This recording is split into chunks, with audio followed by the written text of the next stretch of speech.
Hey there. Just waiting for anybody to show up here, if anybody does. All right. Got a couple of people on X. Sorry about that. My YouTube live stream got reported for some reason. So I just had to restart with a new live stream. They apparently that's okay. But it's so ridiculous that I got it's so sad that we're in a day where just talking about things that Donald Trump did or may have done or has been accused of doing can get you banned from YouTube. He can be on YouTube, he can be on social media, but talking about what he did gets you banned or get you get your stream ended halfway through it.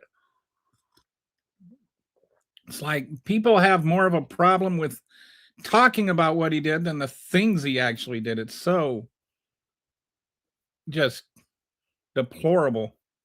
Deplorable. That's like the nicest thing you can say about MAGAs now. Now they're reporting you for just discussing the horrible things he did. So most of my still don't have, I don't know if, let me check something here. I'm going to check and see if the vertical stream on YouTube is working.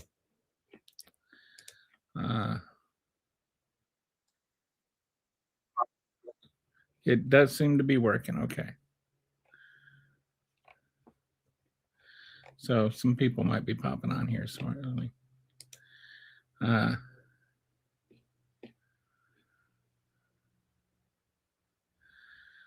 So Kitty was here and now she's gone. Anyway, sorry about all the confusion and weirdness and delays. To those of you who are watching from Twitter, or got a couple people from Facebook watching too. So anyway, remember the comments work for everybody. So go ahead and drop one if you have anything to say. I'm going to go ahead and add this PowerPoint thing that I made for this episode to talk about it. Some of this was addressed earlier in part 1 of this show, this episode, which, hopefully will be made available again at some point. I've got Kitty lurking in my background just to monitor the comments feed if we ever get any comments again. But anyway, we've been having a trouble with trolls spamming us. Hey there, you pass. All right, so here we go. We're going to look at the Epstein files are a distraction from the Epstein files. And what we were talking about before is there is so much in there.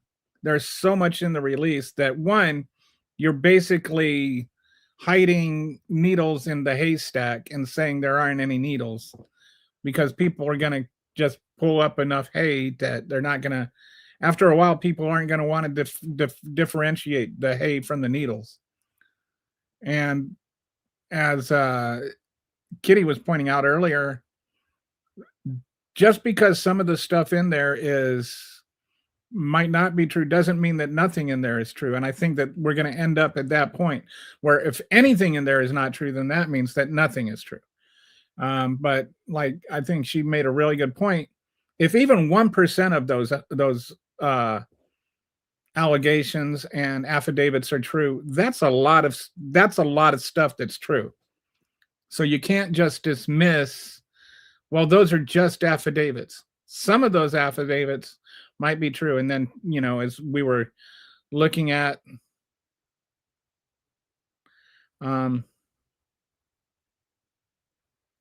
okay. Somebody asked me an anti-Semitic question I'm not going to respond to. What happened? Somebody filed. I don't know what happened. It just said that my channel was flagged for content, and when I went on, it said something about when I checked to see what the content was, they just said it was about you can't encourage the sexual abuse of children or something. So I just filed an appeal and said, I'm just covering the news here, and we're just discussing the Epstein files. So hopefully they'll review that and take the ding off my record. But it sure looks like somebody just decided they were going to report me as being a pedo because I disagree with Trump.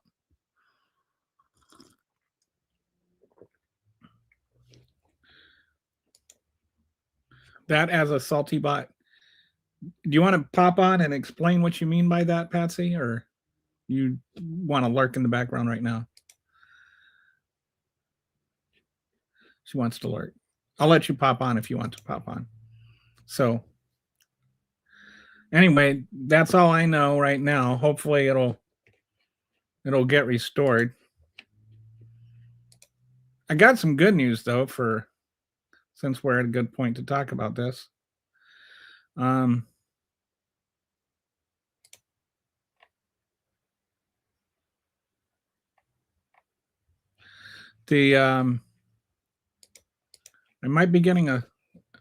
might actually be getting a paid sponsor, so that would be cool if I did.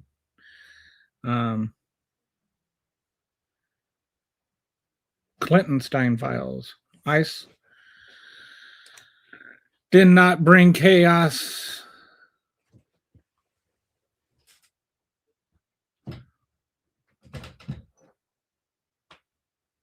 I mean, Kitty, are you reading this? Can you see this? Chaos. Like, I have seen some apostrophe abuse in my lifetime, but putting an apostrophe in the middle of chaos. Are you saying that the chaos belongs to KO, whoever that is? What is that supposed to mean? That is just, oh my goodness. ICE did not bring chaos to your city. Liberal lunatics brought ICE to your city. Yeah, none of that is true. I doubt you've ever even read a book. I'm surprised you know how to spell ICE. Their job is to flood and attack. Clintonstein files. Yes, yes, yes. As I've said, Epstein, or anybody that is in the Epstein file, anybody that either raped children or abetted the raping of children belongs in prison. Full stop, end of story, no discussion, no qualification, whether it's Bill Clinton or Donald Trump or Stephen Miller or Kermit the Frog. I don't care. Anybody that did it belongs in prison. The white liberal is the enemy of the state, Malcolm X. Oh, look, somebody that's never actually read anything by Malcolm X, quoting Malcolm X. Antichrist is papacy. Okay. I get a couple of YouTube shorts you might want to see. I don't know how long they'll be. No. I'm not sure what you mean for later. TDS libtardation. Yeah, whatever that means. Is a prolific MAGA troll on a lot of channels. Oh, well, welcome to the channel, Paul. Can I ask you a question? I want you to answer this honestly. Do you call her Aunt Mom or do you call her Mama Aunt? Are you like this? Is it Uncle Dad or Daddy Cousin? Like which one is it? How do you refer to your parents? Your double kin. Which one is it? You just call them all double kin, triple kin? How many ways are you and your brother related? And have you had sex with your brother yet?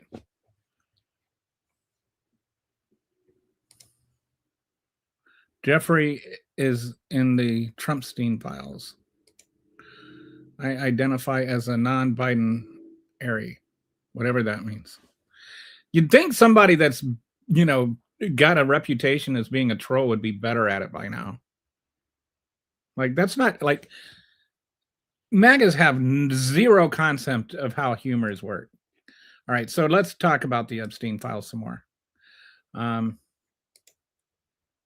Whoops. So his promise that, and this is the one that they allegedly were, this was what they promised on November 19th, 2025, which seems like roughly 6 or 7 years ago right now, but it was only a couple of months ago. Trump signs the Epstein Files Transparency Act into law, which gave them 30 days. And everybody's like, oh, well, the 30 days wasn't a minimum, it was a maximum. He could have released everything the next day, but he didn't. Why didn't he? Anyway, the deadline was November 19th, 2025. He did not release them on December 19th, 2025. He released like a few documents. His promise was complete transparency to the American people. I think it's sufficient. I think it's fair to say he has not upheld that problem. So the release by the numbers, eventually, finally, last week, 3.5 million pages released, 2,000 videos, 180,000 images, 44 days after it was supposed to be due. Not after the constitutional act that forced them to release them at all, 44 days after that, and it's still only a little more than half. But my contention is that they're trying to hide the needles in the haystacks, that they're just throwing so much out there that what's true is hard to distinguish. Fortunately, we have people like Kitty going through it, not just media people, but like actual concerned citizens going through it and finding out and weeding out this stuff. And they're trying to include, like, they got this whole spreadsheet that has just the Trump stuff. But with that, the DOJ has said, oh, you can't trust any of this stuff. So,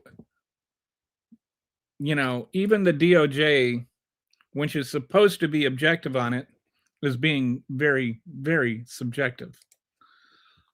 Who decided what gets released? Todd Blanche.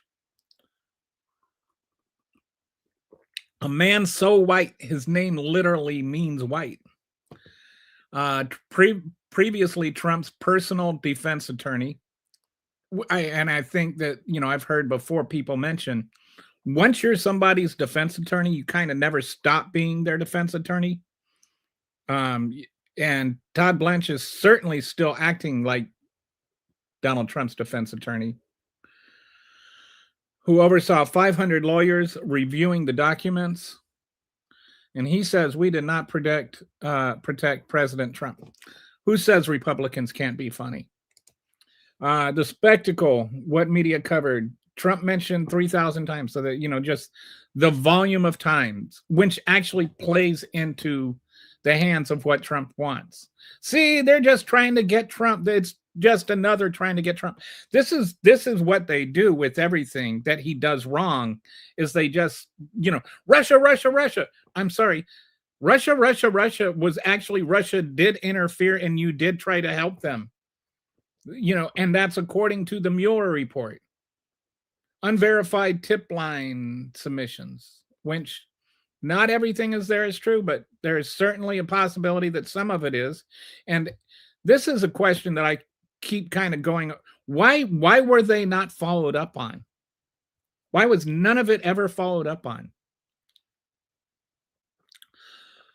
Some of these were submitted before the 2020 election, but as Kitty was pointing out earlier, a lot of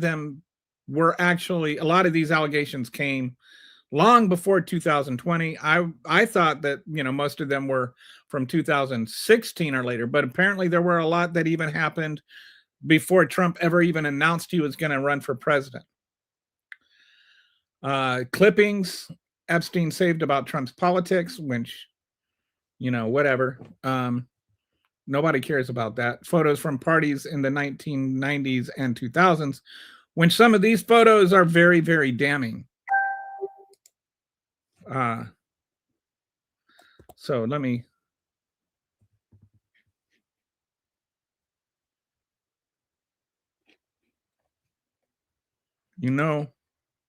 There's a lot of photos of Trump posing with Diddy.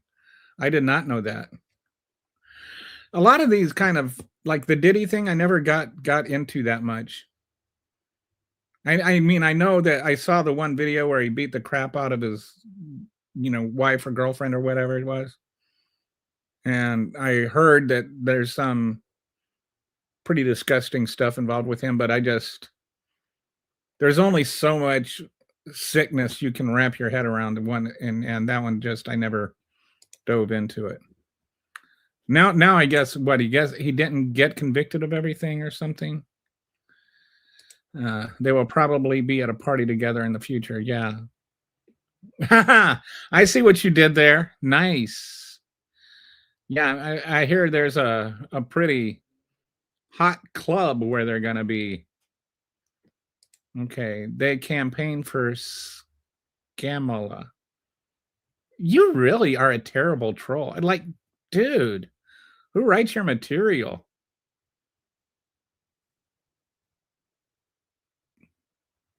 What's that guy's name? Gutfeld or anyway, Gutfeld? Is that him? Does that guy write your material? Because you're almost as funny as Gutfeld, which is like just somewhere in between a screen door on a submarine and a cancer prognosis. Yeah. Scamala. See, I made a joke about Kamala's name, and I just put an S in front of it, and then I changed the K to a C. See how brilliant I am? As though Don the Con is just, not a thing. Anyway, you're a funny guy, Paul, but licks aren't everything. Tips contain untrue and sensational claims. That's what the DOJ sentiment. And by the way, DOJ, it used to be when you talked about the DOJ, you weren't talking about a partisan organization. Now it is. Many anonymous, no follow-up contact. A lot of them are anonymous, no follow-up contact information. Well, if there's no follow-up contact information, then, it's kind of hard to follow up. But what about the ones that are? Secondhand information, not something can be investigated. Why not? If it's a secondhand information, why can't you go to somebody and say, where did you get this information? Like if somebody reports a kidnapping that they saw, like what is secondhand information? They observed the crime, and so they know something about it. Why can't you follow up on that? I don't understand why that would be something that negates following up on it. Like unless somebody comes in with a confession, because that's the only firsthand information you're going to get, right? Witness statements that clear Trump of wrongdoing also included. Although there's no information that could clear Trump of wrongdoing. All you can have, like there are people, I never saw Trump do this. Well, that just means they never saw it. That doesn't mean it never happened.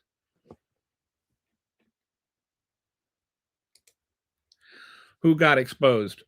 This is the part this is where I say, is the Epstein files actually a distraction from the Epstein files? Because I look at the goal, the objective.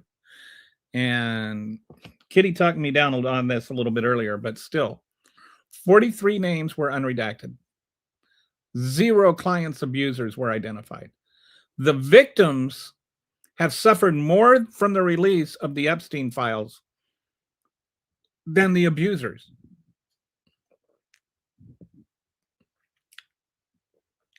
Some of them had their home addresses exposed. And their abuse accounts were detailed. But none of the information about the clients what was exposed. We don't know. I think, or maybe I'm wrong.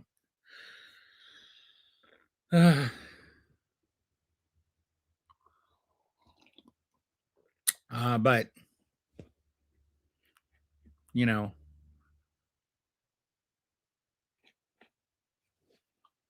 43 names versus 0. So all this time and energy and whatnot that people are putting into finding out about the Epstein files, but there hasn't been any new information. So to me, the goal of releasing the Epstein files was justice for the victims. And until you start having people that committed the crimes against the victims prosecuted for committing those crimes, you have not released the things, the Epstein files. So they get attention, they get talked about, and then they get dismissed after a couple of news cycles. And then everybody just says, well, we've already been through that. Yeah, they proved Donald Trump's already saying very important people told him he didn't do anything, that they vindicate him.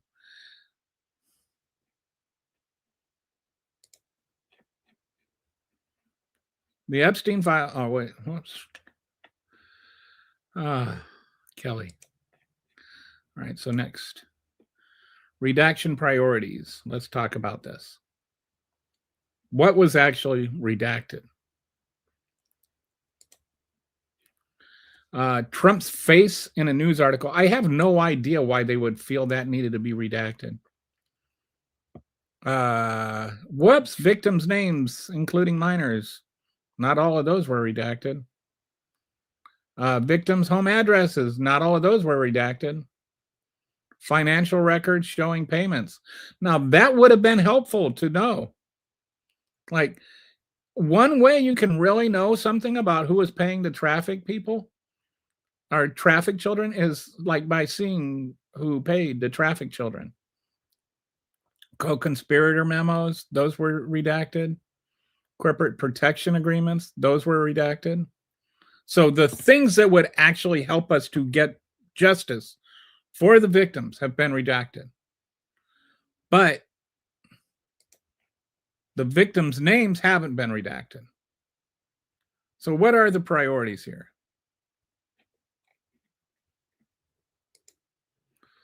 Questions we're not asking. And this is like we're asking questions about, the thing that Kitty was talking about with the baby and the chickens and all of that. We spent a lot of time talking about that. But like the fake things, and because when you've got the real things and you got all this unverified stuff, then people start putting out hoax stuff, and it's just a lot of chaos and confusion. But something you don't see people discussing, where are the financial records? Epstein was a financier. Why are we not seeing the financial records? Something that we should be able to tell from the grand jury, at least, report being released. Who are the 10 alleged co-conspirators the DOJ previously referenced? There are 10 specific people that have been referenced as co-conspirators. Why are we still not knowing who those 10 were? What's in the 200,000 pages of redactions? And DOJ needs to explain that to Congress. Why did the 2006 FBI investigation expect indictment in May 2007, but Acosta gave him a sweetheart deal? Where is that? Where's the information that talks about the deal? Why aren't we talking about any of that? So Kitty tells me they have lots of financial records. Do we have any that indicate who the it's their I mentioned it. I don't understand. We have people. Okay, so Kitty's on the ball. Kitty, follow Kitty on Twitter. and Blue Sky. She's actually been really keeping up on this, and like I said before, she's got her Epstein wiki. There are some people that um are actually staying focused, and she's one of them. But a lot of the mainstream media is not answering these questions. Let me see what this says. Oh. Another thing that's happened is you have a number of people that are resigning. And so just had Kitty just shared this with me.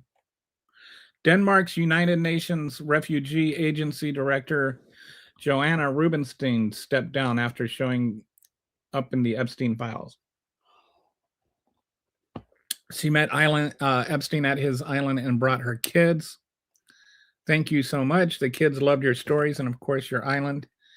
And wasn't like Nutlick or somebody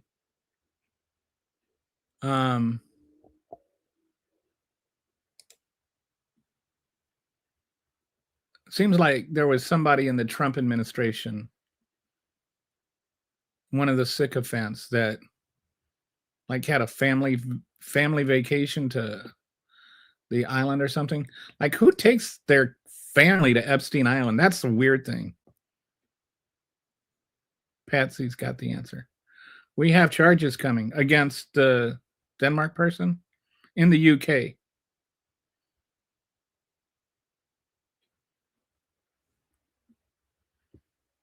Okay, sorry.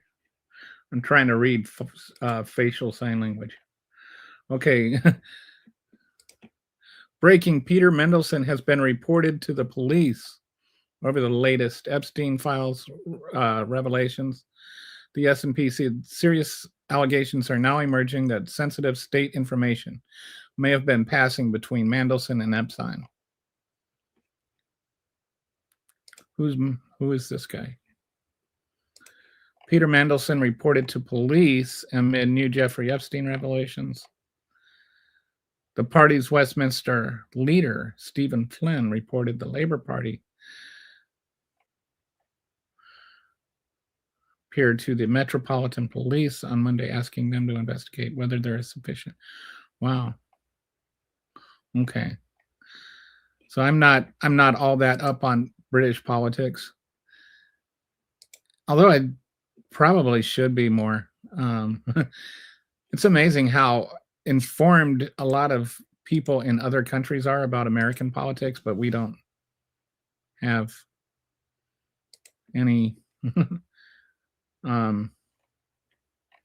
any awareness at all of theirs.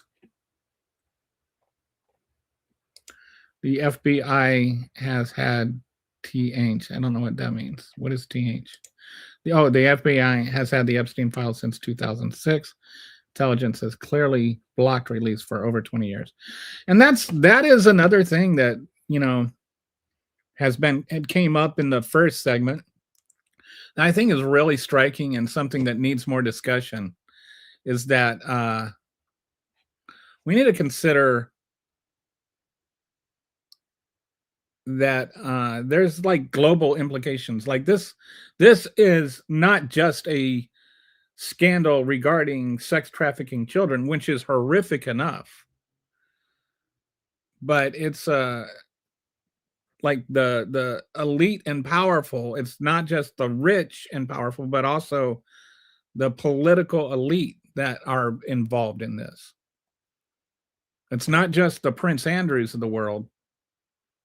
It's this guy, the this Mendelsohn guy. There's people from Qatar and the Middle East and whatnot that it's we don't even really know how far this goes.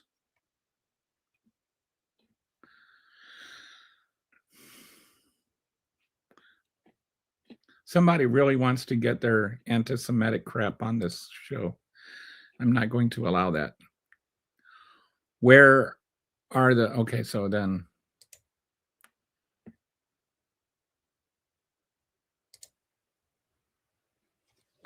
so this pattern should sound familiar. This is something that I thought is a good frame of reference.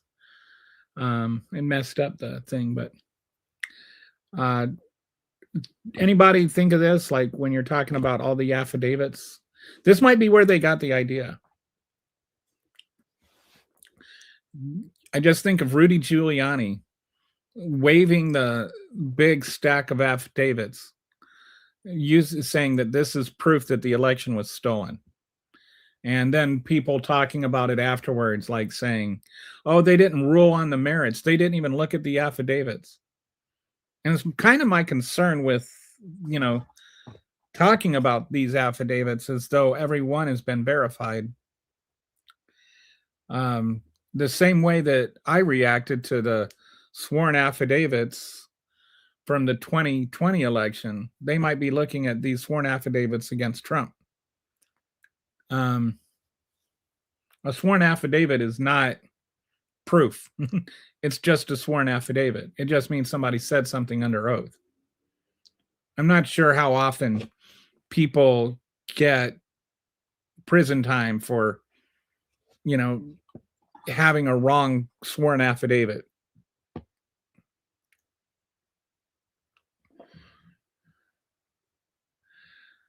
So, anti-Semitic guy is gone. Wow. Epstein files lead to resignation in Slovakia and calls in Britain for former prince to cooperate, Prince Andrew. So I think, here we go. I think this might be a good, our hope might actually be in the rest of the world. Let me put this up there.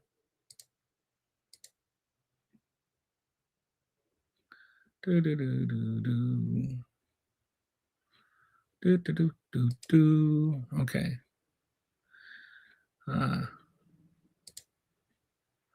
So Trump DOJ takes down thousands of, oh no, whoops, that's not the right one.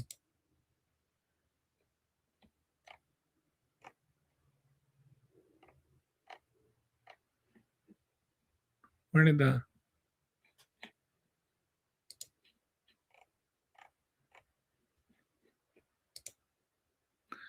sorry.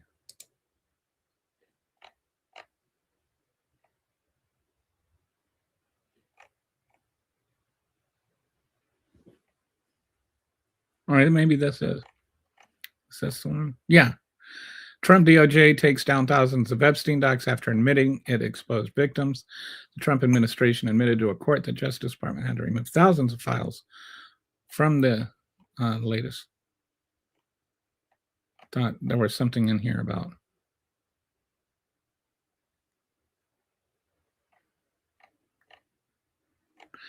So that's, I was thinking it was something else.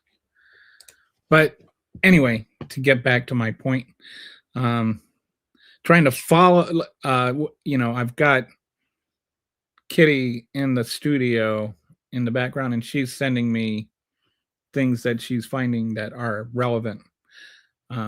But I'm not like pre-reviewing these.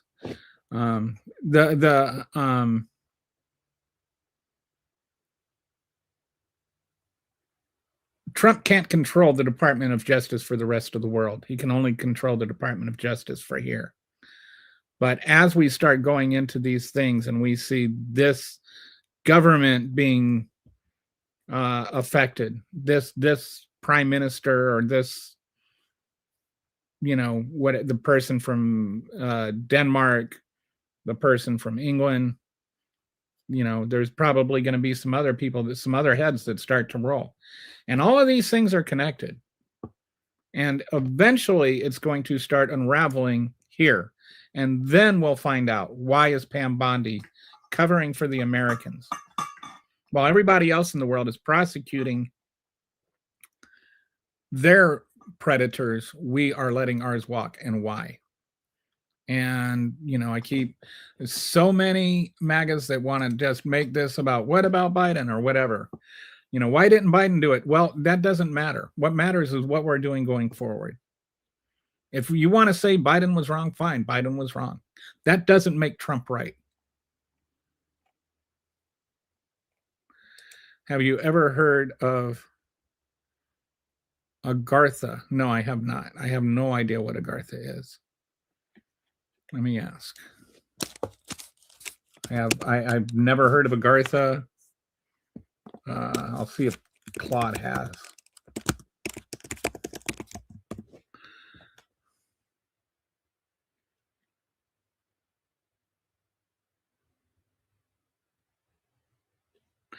Agartha is a legendary underground kingdom or city that appears in various esoteric and occult traditions. The concept gained popularity in the late 19th and 20th centuries, particularly through European occult literature. So are you saying that this is what this is Agartha? Is that what you're saying, Cripple Floyd? Breaking, Joanne Maxwell now claims that every time that something illegal was happening at the Epstein Island, Donald Trump was in the other room reading a Bible, holding Melania's hand. The Epstein is fake.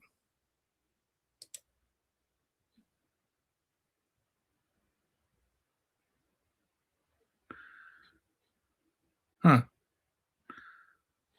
Oh, okay. So that's when I was like, how is my took me off guard there. I was like, how is she posting for my Facebook, or who's posting for my Facebook page? But I will follow those. Can you send me those on Blue Sky or something so I have access to those names afterward, or on X would be better. But Trump is innocent. Yes, he's as pure as the driven snow. He's never lied. He's never pooped his pants. He's never farted in public. He's never ever done anything that he has ever been accused of. He didn't steal a bunch of documents. He didn't rape anybody. He didn't violate anybody. He never grabbed a vagina. The Epstein files are fake. Well, that's an opinion. I voted for Trump. So he has never done anything wrong. He could not possibly do anything wrong. He literally has fathered several children, but he's still a virgin. That's how pure he is. The left lied. Oh, yes, the left. The left is a single person that told the lie. Like, do you guys ever think about how you sound? Do you think you win arguments by saying things like the left lied? Like, oh, yeah? All right. So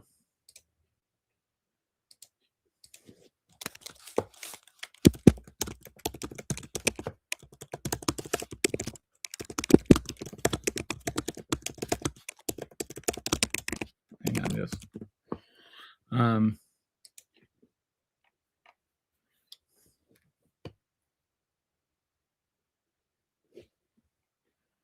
left cooked. I don't know what that means. Like, what does that mean? My favorite kind of acetaminophen is Tylenol rapid release, the Epstein files. Like, just release them all. Just release everything. Release everything according to the way the law was written. Like, why is that so hard? Redact the victims, not the culprits. They don't do it the other way around. Why is that so hard? There is no evidence. Is there? How do you know there's no evidence? If you don't release the files unredacted, then how do you know there's no evidence? How do you know that there's not evidence that is simply being hidden?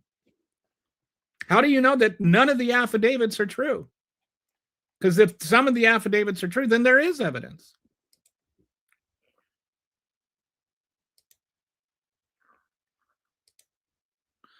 We can't know if those verified emails are real. So it's the same guy who believed Wayfair shipped kids into coffee tables, and an office pizza order was code for child sex trafficking, right? It's like they're very, very suspicious. I mean, they still think that New York rewrote their laws just to get Trump. They still think that somehow the whole thing about Donald Trump stealing those, government files was just made up, or that Donald Trump can just declassify things with the power of his thinking.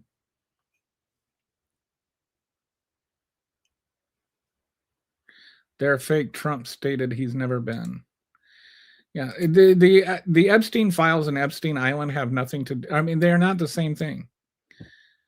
Like you can look at it. Most of the illegal trafficking activity did not happen on Epstein Island or on Epstein's airplanes. Most of the damage was done by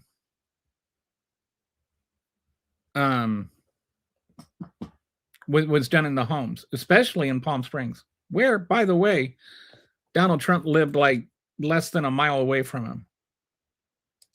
Have you read any of the evidence release? That's right. Like you can't just like deny the evidence exists when you haven't looked at the evidence at all. Trump said he's never been to the island. That's okay. I want you to take a seat, okay? I just want you to sit down. I want you to think about this, because I know this is going to be hard for you. I know that MAGAs have trouble accepting this. So just really take a breath, take a seat.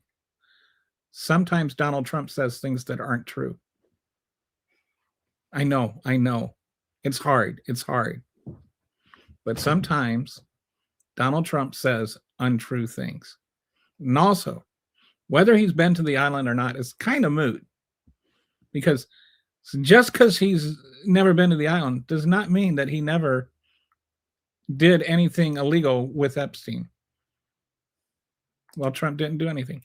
That is an opinion, but it's more of a belief than an opinion, because opinions are based on facts. Opinions or beliefs are just based on hope. What's your point? My point is that so much stuff has been released and it's been released in such a way that it occupies people looking for things and distracts them from what's not there. What isn't there is clients, the names of clients, the names of the people that assisted Epstein Maxwell, the people that hired or that paid for the women or the girls and the boys. We keep saying women, but Patsy's right. It's both males and females, and they were minors, all of them. They were children that were trafficked. People paid for them. Rich and powerful people paid for them. And none of those rich and powerful people who paid to have sex with children, paid to rape children, none of them have been prosecuted, and they should be. And so my point is that when we're sitting there just fixating on what Trump did and didn't do, we're missing the point of the whole thing, which is people should be getting prosecuted. And again, I've said it so many times. I don't care if Trump did anything or didn't do anything. I don't care if Clinton did anything or didn't do anything. My goal is to see everyone that did something prosecuted. And I have yet still to see a MAGA that can just say that. In a recent filing, the DOJ alleged that they can't be compelled to release the Epstein files.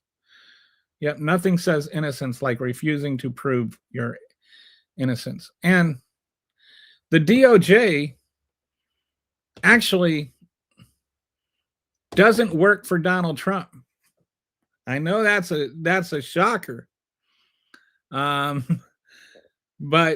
Todd Blanche is apparently still Donald Trump's defense attorney and still acting like it.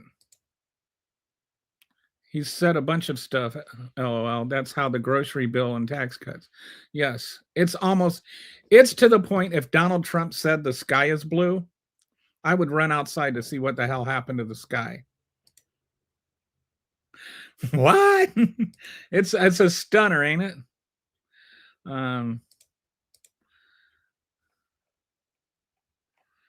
Okay. I wouldn't be surprised if Trump flees to the Middle East to his new golf course there. I think if he maybe Saudi Arabia dude, the Prince guy, that sawed up the journalist. I can't think of his name. The left is evil and made this up to get voters. Okay. What did they make up to get voters? Trump's name is in the files more than anyone else. Kitty, how many times is his name in the files? I think am I right? Is it like 4,000 or something? He's been on the plane more than anyone else and was best friends with a known child trafficker for 15 years. Common sense isn't too common. And this, like, to me, this is like people will say, well, this person associated with Epstein even after they knew that, even after he was convicted, and by associated, they mean received campaign contributions, which not excusing that. But that is not at all the same thing. Donald Trump was one of Jeffrey Epstein's closest personal friends during the entire time that he was running his sex trafficking operation. He was in Epstein's address book like 13 times. He facilitated the introduction of Melania Trump, his wife, to Donald Trump. He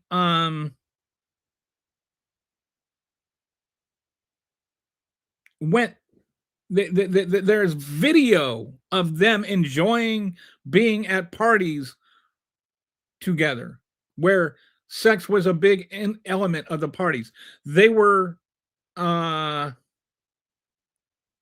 there's more videos, I haven't seen them, but Patsy was telling me that there's a lot more videos about this, or where they were at parties, not just the GIF where they're at the Playboy channel that everybody's watched 1,000 times. Like, there is a legitimate connection between Donald Trump and Jeffrey Epstein that goes back through the entire time that he was involved with all this sex trafficking stuff. And it's like, I don't care if he's on Epstein Island or not, or Lolita Airline or whatever. There's enough connection with him that it is a reasonable question to ask whether or not he did anything illegal.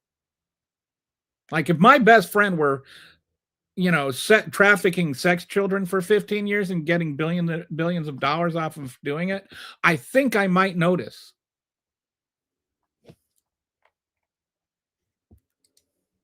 What do you think of Saudis buying into Trump's family crypto business? I think they did more than buy into it. I think that they created it.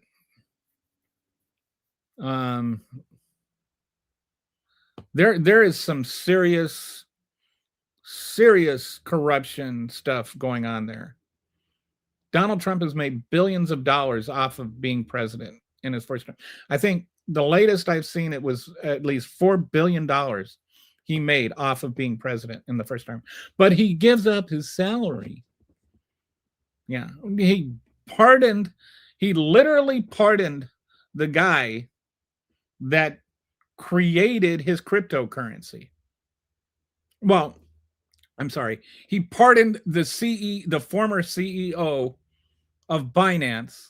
And then after he pardoned the CEO of Binance and he was walking around free, Binance created the cryptocurrency that Trump, created Trump's cryptocurrency.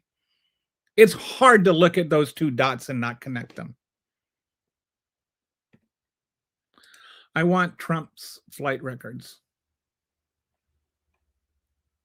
And I mean, what about his GPS record? I mean, I know that's kind of impossible, but again, he didn't have to jump on a plane and fly to fly Lolita Airlines to get to trafficked children. All he had to do was just drive down the street.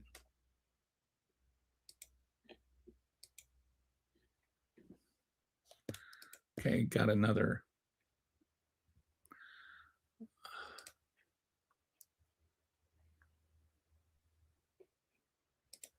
Okay. This is minimally Trump turned a blind eye. Okay, so so this is something that Kitty shared with me. Wow, no one found this horrific Trump mention in the Epstein files because it was handwritten letter that wasn't indexed properly by the DOJ. How convenient. And let me just come back over here. Kitty, you verified that this is actually there? Okay. This woman alleges that Donald Trump was involved with Jeffrey Epstein in the sale of young women to the sex trafficking ring of Epstein and the Saudis. She also claims that Trump forced her to miscarriage after she got pregnant. See the entire 32-page letter to on the DOJ website. Wow. Yeah, that's going to be too hard to. I can't read all that right now. But that is, I wonder how they, this is the champion of abortion rights or pro-life, right? I guess it's okay if abortions, abortions, like no exception for life, for health of the mother, but abortions to cover up for the rape of a child by a billionaire is okay. Because then it's not abortion, it's a forced miscarriage.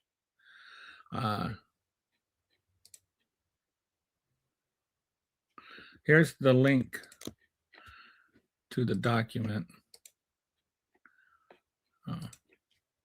It's like you got to verify you're over 18 to just open the link. That's how disgusting some of this stuff is, right? So here's the link to the document if anybody wants it.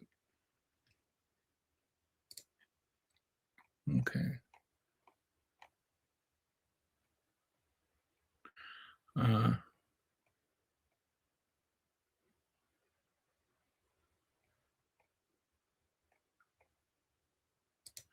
I think he did a ton of terrible things.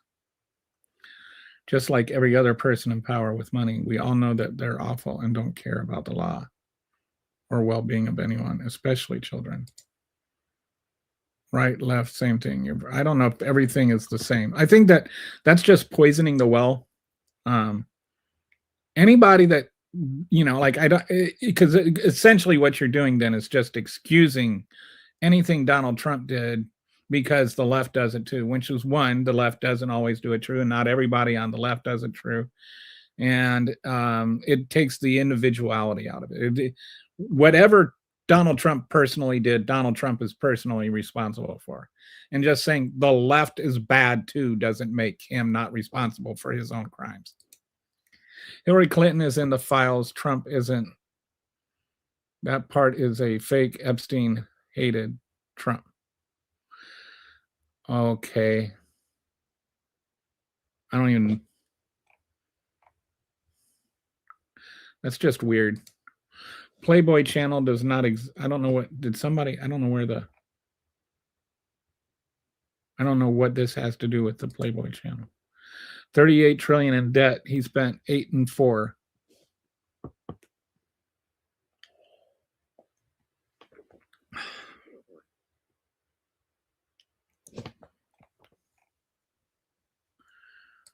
Then we sold chips to some guy. To same guy. I don't understand what that means. Some guy, same guy. Yeah. Oh, right. Yeah. Then we the cryptocurrency. Like it got the value of it got bought or got inflated by buying a bunch of them, the same group that made them. How did you get to the conclusion where they are literally saying what you just said and summarize to be critique, be specific? I don't know what that means. How did I get what are you saying that we are saying the same thing?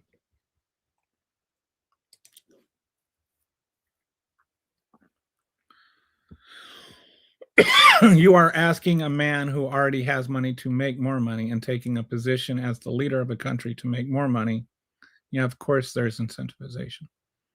I don't know what that means. I think that there is a problem with somebody that is the president of the United States using the power of the pardon to make billions of dollars. MAGA freaked out when Hunter Biden sold a painting.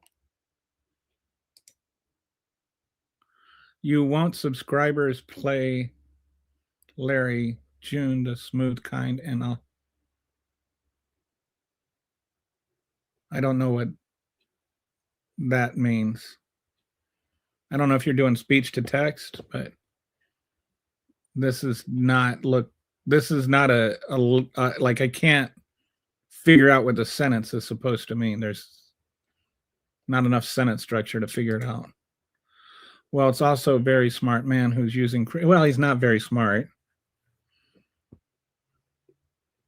I mean, it's not like he had to do anything other than pardon somebody. It's just like, hey, pardon us and we'll make sure that you get billions of dollars in cryptocurrency. It's funny how he flipped his understanding and views on cryptocurrency once they started paying him in cryptocurrency. So Hillary Clinton is in the files. Okay, yeah, you already said that. You can clarify the man who made the system. You can say he's wrong, but you're using it. So what's the point of actually not understanding history? Because a lot of systems are already used by people who are using a very dirty system that say that, all right, the problem here is that he pardoned a man who then created a cryptocurrency for him that is worth billions of dollars. So yes, I have a problem with somebody selling somebody that pardons for billions of dollars when the thing he is pardoning him for is laundering money for the drug cartels. I think that when you're president of the United States, you should not be laundering people that laundered or pardoning people that laundered money for drug cartels because they paid you billions of dollars. That's why I have a problem with that, and I really don't understand why you don't have a problem with that. Saying other people did other things wrong doesn't make that wrong things Trump did okay.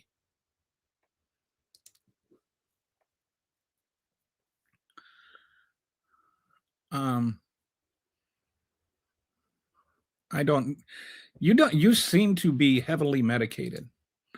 It's about Democrats. It's allegedly and must be proven, but if it's about Republicans, no proof is necessary and they are guilty.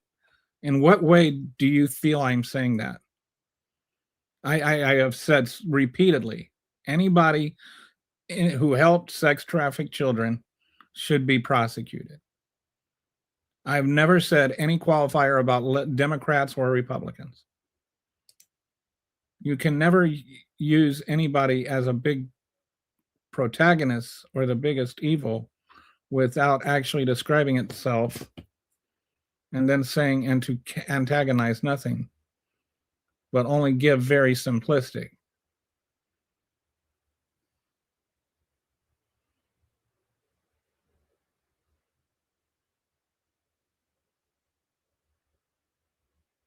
I don't know what that means. I'm sorry, buddy.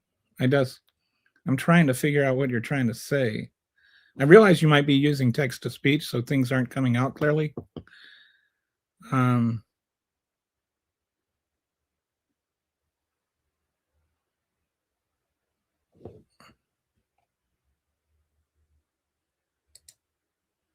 it's no wonder no one is watching you. Okay, well, sorry. We then sold chips to the same Saudi man. What your government did not want to do because of technology being given to China. I don't know what. Oh, you're talking about the chips. Oh, you're talking about the.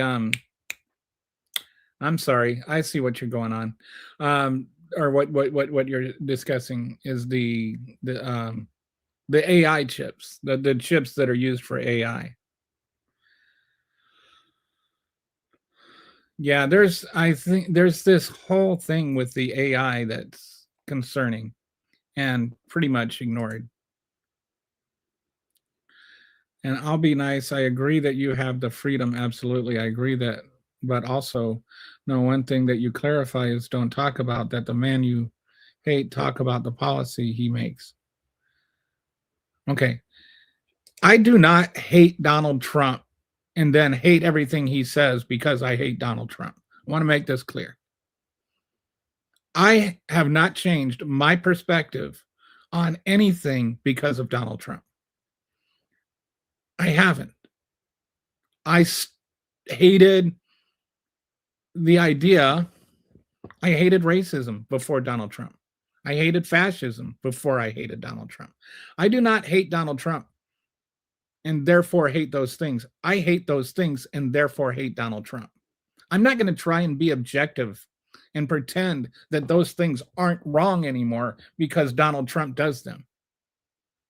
My opinion of Donald Trump is based on who Donald Trump is, what he does, and all of that. That said, I don't understand what your issue is. You act like I'm being inconsistent. I'm being 100% consistent.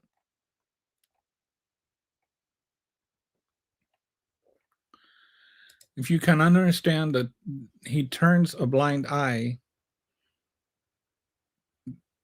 did he turn it? What is the function on the conjunction to the conjunction with how he did do what was the problem? What is the problem? It's not that I can't understand what he's doing. I can't understand what you're saying. Like you're not speaking in actual sentence structures. Like I cannot figure out what you're like. I don't even know how to interpret what you're saying. Are you from a different country and you're trying to pop this into some kind of language bot? Like I don't understand what the question is. Do you understand what he's asking, Patsy? Like I just do not understand this question at all. If you cannot understand he turns a blind eye, how did he turn it? What is the function of conjunction with how did he do it? What was the problem with what is the accusation? What is the problematic value?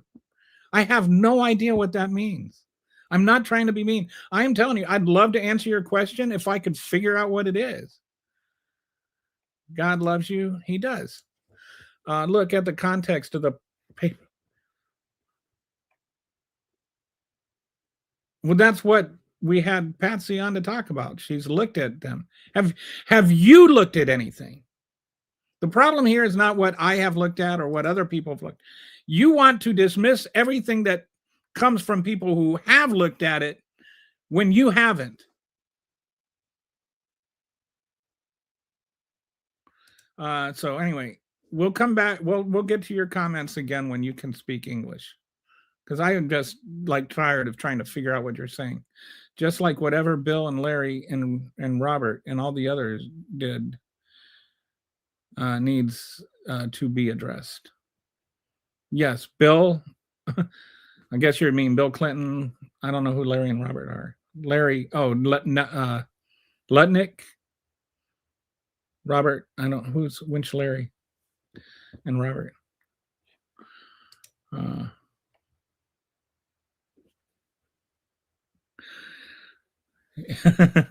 I wonder if it is Trump. I wonder if Trump has a ghost account. Oh, Robert Kennedy Jr., yeah. And Larry Summers. Oh, yeah.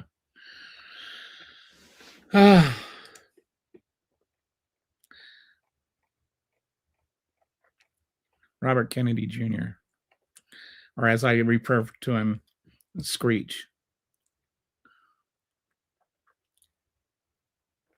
No, it's not that I can't read it. I'm saying that your sentence structure is indecipherable. Like you're not using subject, verb, direct object. You're not actually typing sentences. It's like you're just typing random words in any weird order. If you look for the evil target and you consider him the most evil, then you will always target him no matter what. Well, there's at least a cogent sentence. And I'm not looking for an evil target. And I'm not considering him the most evil. So it's not that I'm always targeting him no matter what. I am looking at evil events and looking at who did those evil events. And then I am saying that the evil events done by this evil person, or that the person doing these evil events is evil.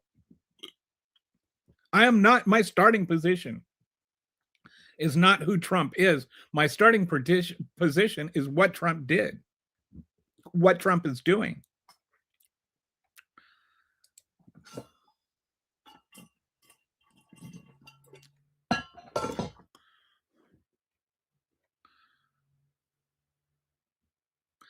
An emotional argument. I'm not using an emotional argument. And I don't even know what policy you're referring to. Do you see these companies that bet on predictions? Someone bet a half hour before Maduro kidnapping and profited heavily. Don Jr. works with both prediction companies. Wow, that's interesting. Where, oh my God, what did you? All right. I haven't contradicted myself. Oh, that's the DOJ has the Epstein files behind a wall that says you have to be over 18 to view the Epstein files.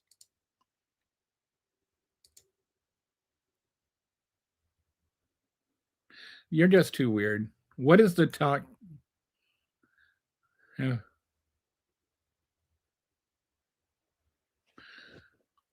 Talk to text. Sometimes speech to text. It will present the wording in a way that's like sounds like it's misinterpreting what you're saying, and so like if you look at it a little bit, you can kind of figure it out. But the thing with Keith's words, there's no. It's just word salad. What a world of a lot of worlds that is still dealing with a country that is so dominant, but understanding of other countries on how they dominate in their own specific areas. See, this is what I mean. This is just a bunch of words thrown out. It's not about whether or not I can, have reading comprehension. There's nothing comprehensible to read. I am not a communist. I know this because I'm not. What a wonderment, how many, anyway. Okay, boomer, still not a communist. The USA and Mexico are in cahoots with drug cartels. This seems to not be really relevant. So when, like whether it's true or not, so then anyway, you're back to, I'm not.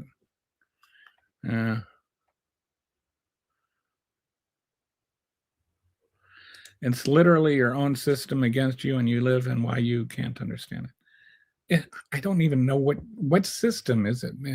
What is my own system?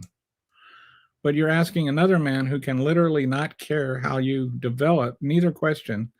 And the answer to Roe is the fallacy that you die.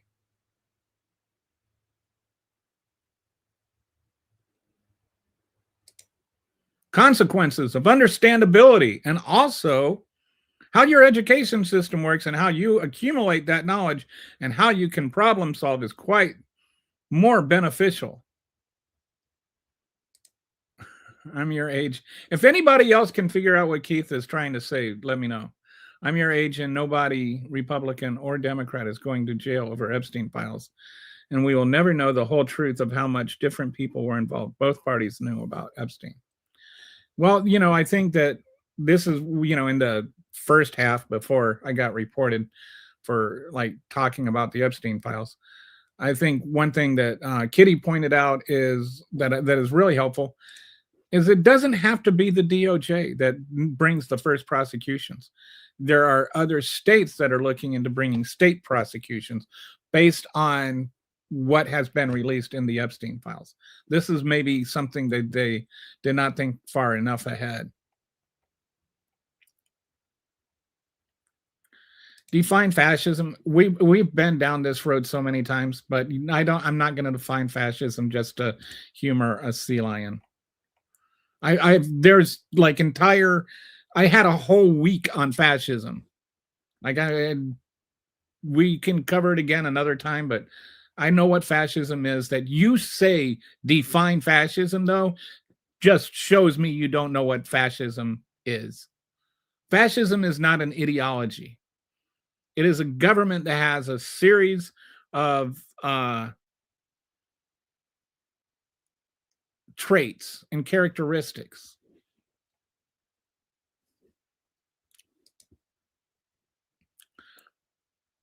No, people like you have made terms like fascist meaningless because you won't understand what it is. You refuse to accept what it is. And so then, rather than actually learn something, you just get so much into denial that even when there is actual fascism happening, you sit there and you just scream, no, no, no, no, no, and decree that anybody that uses the word doesn't know what fascism is. The Second Amendment flippers accusing you don't even see the irony. Yes. The ones that are, I assume you're talking about Alex Preddy, and as soon as Alex Preddy had a gun, then it was like, why are you bringing a gun to a protest? As though Kyle Rittenhouse didn't bring a gun to a protest. And as though Alex Preddy was at a protest. Are there actually psychos defending? There are always psychos defending Trump. Okay. Maybe maybe try shorter sentences or something, because you just go like this. It ends up just being hard to figure out what you're actually trying to get at. Is there a grass? If there is grass on the field, play ball, says MAGA. That's if she's old enough to bleed, she's old enough to breed. That's the MAGA philosophy. Maybe not even then. And don't forget about the boys. Not complete sentence. Whatever absolute. You have guys have a. I don't have a personal vendetta against anyone. Trump's cryptocurrency firm, World Liberty Financial, sold a $500 million stake to a member of the Emirati royal family shortly before his inauguration last January, the Wall Street Journal reported. Wow. Derp drool. I think the Second Amendment mean I have the right to fight federal law enforcement while armed. Well, aren't you the ones that have been saying that, like, this is the irony, that for years you guys have been saying that the Second Amendment is there to protect us from an over tyrannical government. And so you have somebody like at a, according to you, somebody protesting while carrying a firearm. How is that? How do you not see the conflict? Like, is it only your version of tyrannical government? You have the Donald Trump and the Trump administration violating our First Amendment rights. Now our Second Amendment rights, our Third Amendment rights. I didn't even know. Like, Third Amendment was one of the ones I couldn't even remember. Now I know why they have it there. our Fourth Amendment rights, our Fifth Amendment rights, our Sixth Amendment rights, our Eighth Amendment rights, our Ninth Amendment rights, and our 10th Amendment rights, and our 11th Amendment rights, and our 14th Amendment rights. They're sitting there trampling all over all our rights. And you have somebody protesting that they are doing our rights. And they happen to be exercising their Second Amendment rights while they are exercising their First Amendment rights. And so you're saying that's grounds to murder them. That's how weird you are. That's the whole reason you've been saying that we have a Second Amendment.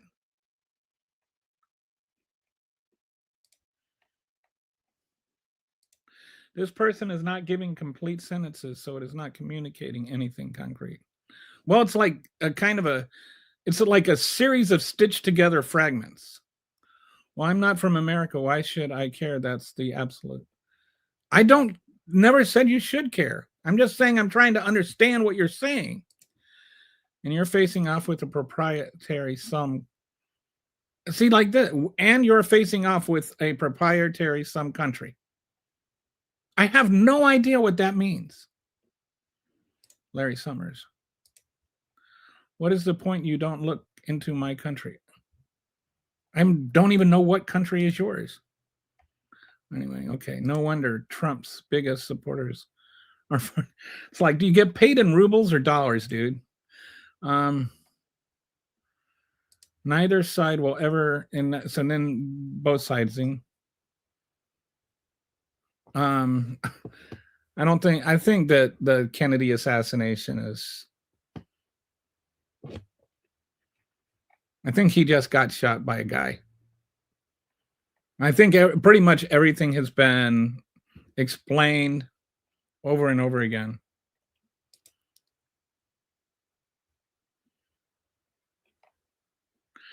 Sorry, Rodney.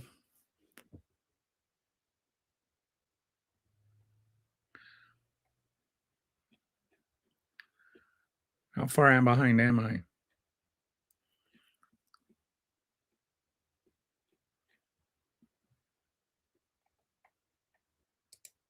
Good luck. I just don't want to expend my life energy on people who support people in the administration, so I just block them in chats. Yeah.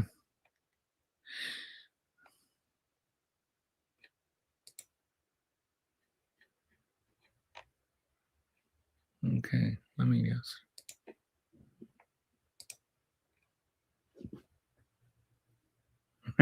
I demand you to find fascism or the government will make you submit. That's actually true, though it's gross. I think you're talking about how you need to be 18 to look at the Epstein files. Poor Nancy Pelosi. I don't know what the.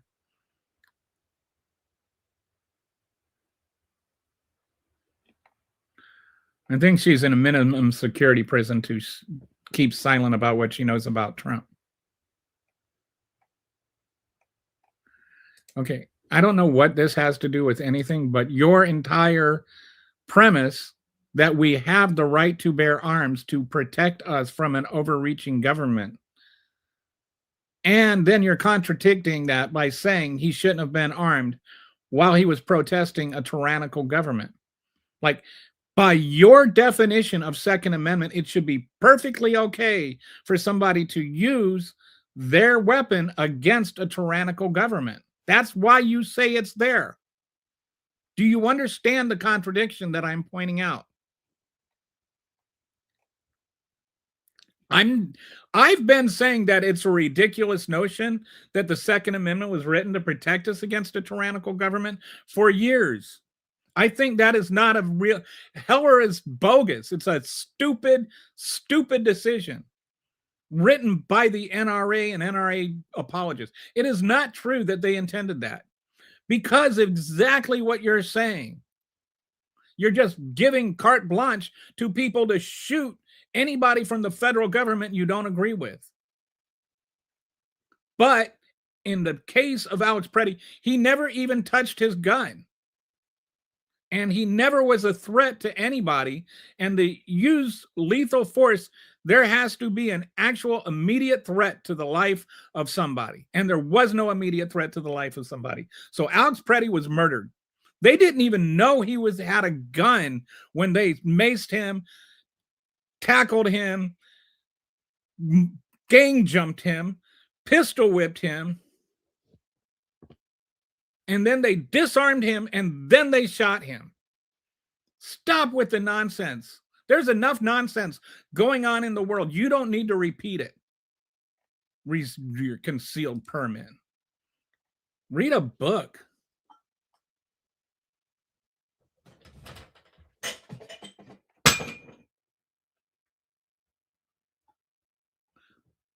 Do you know what the difference between Kyle was? He wasn't fighting federal agents. You're a dumb moron. Okay. But you said that you can't bring a gun to a protest. This has nothing to do with who was fighting federal agents. And Alex Preddy wasn't fighting federal agents. Alex Preddy was attacked by federal agents. He was not fighting federal agents.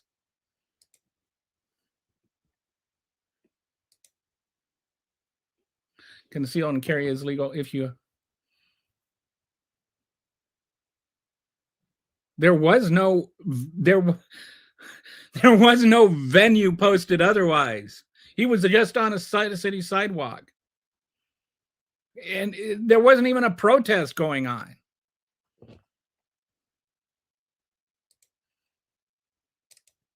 No, I don't think Joe Biden trampled my rights, and I don't think that it matters. Joe Biden wasn't like the one that was sitting there saying, you don't even need a search warrant anymore to break into somebody's house and pull them out.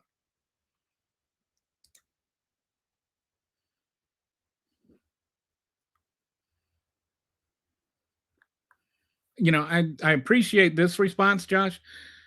I think that this is at least these are the, like, I think some people feel like they have to defend everything that happens because they defend Trump. And it's like, at least you can say, okay, I disagree with, I agree with Trump on most things, but I disagree with this. So thank you for that comment. They have some human rights, but not civil rights our citizens have. Who is they that have human rights, but not civil rights our citizens have? What do you know about the actual case history here? Here's the thing. Okay. If they can come and, like, right now, they can come and they can drag somebody out of their house, detain them, and then deport them without ever even hearing a defense. They are telling American citizens they don't believe in their documents. They are telling people that are legitimately, legally here. A 5-year-old child was illegally detained and only released by court order. That was legally here. An actual asylum seeker. And they told him, if you self-deport, we'll let your child go. All right. You're talking about legal versus illegal. They were here legally. American citizens are here legally. And then when they're shot and Donald Trump says mistakes happen. That's why you have due process, dude, because mistakes happen. That's why you need to have actual warrants to arrest people. Actual warrants to search for homes. Because mistakes happen. That's why you have due process. So that people can establish their legality. Because mistakes happen. And those are all things that the Supreme Court has determined are rights, whether you're here legally or not, whether you're a citizen or not. The Fifth Amendment, I think it is, says that these rights apply to all people. It does not say all citizens.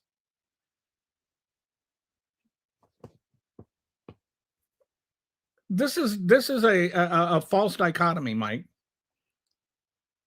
You you can have protests and a fascist regime when the fascist regime starts talking about sending the military against the protests. That proves that it is actually fascist. When the government starts literally shooting people on the street for protesting, that's pretty darn fascist.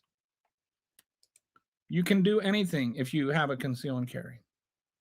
No, I'm saying that the Second Amendment logic that the NRA uses, that says that it is there to defend yourself against a tyrannical government.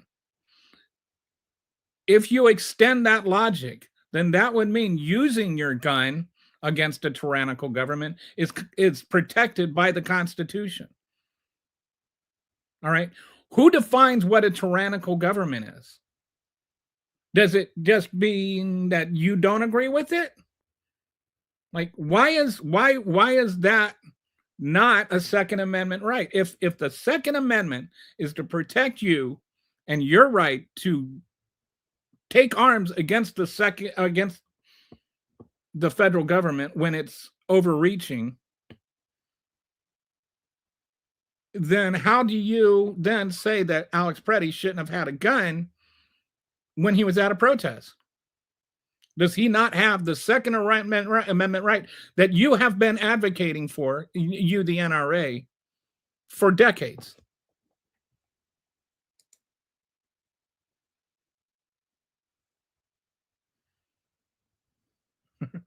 I don't know about that. Okay, but if he should have been arrested for kicking out that taillight is sort of irrelevant. And he didn't attack federal officers either time. He kicked a taillight out of a car. He didn't touch an officer. And they attacked him. He tried to help a woman to her feet. I think ICE in Minnesota are doing. Look. Trump is a fascist, but he cannot take over everything all at once. Eventually, he will curb. Yeah, all media is saying he's saying he hasn't taken over YouTube yet. Is nothing. Yet is no proof of anything, and that's the thing is. Hitler did not like do everything the day he took over, and it was like sometimes you see this comparison of, well, he hasn't killed 6 million Jews. Trump hasn't killed 6 million Jews. And it's like, he doesn't even, and part of me wants to say yet, but then it's like, okay, he hasn't gone into killing 6 million Jews. That doesn't mean he's not a fascist. That doesn't mean the comparisons aren't fair. Is 40% of Hitler okay with you? 50%? Like, how much like Hitler can he get before you're not okay with it anymore? He's literally quoting Hitler, right? Or using at least his arguments about the immigrants being the blood of the people. We're building what are essentially concentration camps across the country. He's got his own, Gestapo ICE forces. I even, they can go into your house with what they call an administrative warrant, which means that they can just decide that they give themselves warrants. What's the point of the Fourth Amendment if you can just give yourself a warrant? And they can go into your house and drag you out. And it doesn't even matter if you're an American citizen. Just ask that Laotian guy. And so then they can do that. And they can detain you, whether you're here legally or not. Ask the Blue Bunny kid. They've arrested over 170 American citizens. Some have been held for days, even though they could prove that they were citizens.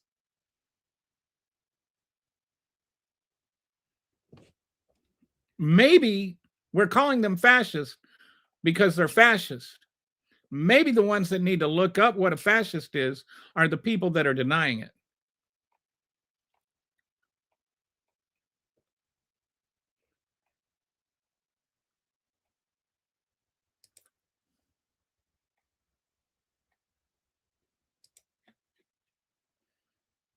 So I think I got a little mean because my wife came in and gave me the stop being mean look uh, about about 10 minutes ago.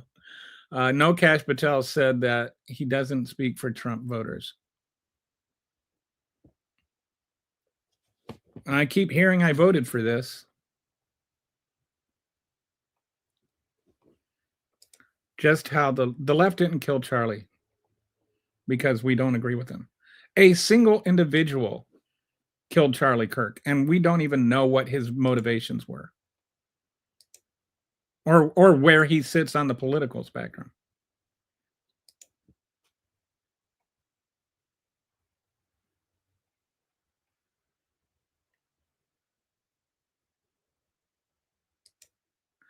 He had a SIG 320. It was discharged and uncommanded when the officer. So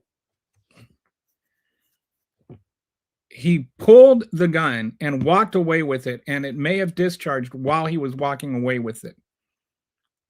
How does that make Alex Preddy responsible? Everybody saw the gun be removed from him. Everybody that was like beating him and shooting him saw he didn't have the gun anymore. Stop with this excuse. He was shot 10 times to 12 times by people that were armed when he was not armed. It was just murder. That's why the FBI won't investigate it, because they know that if they do, they have to prosecute those murderers.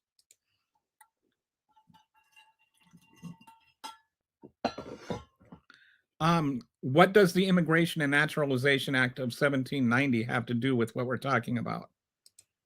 It is logically and morally inconsistent, but those supporting are intellectually and morally idiotic. Well, that is also true. Preddy went there with the. Did you know that it is a constitutional right to do what Preddy was doing?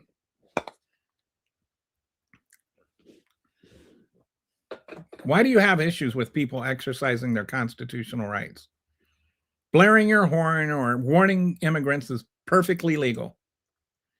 Everyone in America has civil rights aside from gun ownership and voting in federal elections. Illegal aliens have rights. Yes, they do.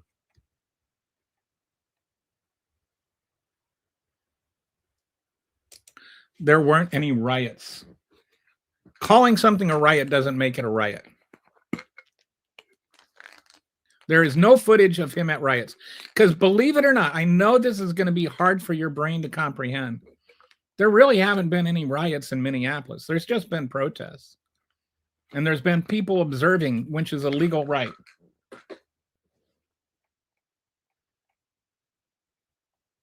Anyway, none of this makes Donald Trump relationship with Epstein go away.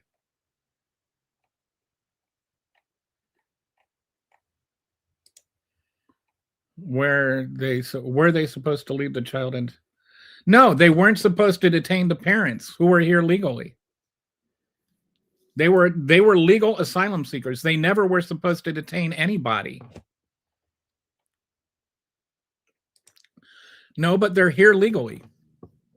See, first it was just the baddies of the baddies. Then it's like, oh, well, they're still criminals because they crossed illegally. Now it's, well, they're asylum seekers, therefore they're not citizens. Even now you're even advocating for locking up 5-year-old children because their parents sought asylum legally. Now you've got they're going to go to Ohio and arrest all the Haitians that came over here legally.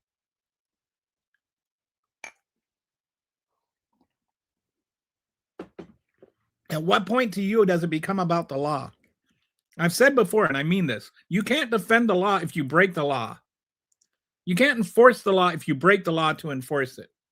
If you break the law to enforce the law, there is no law.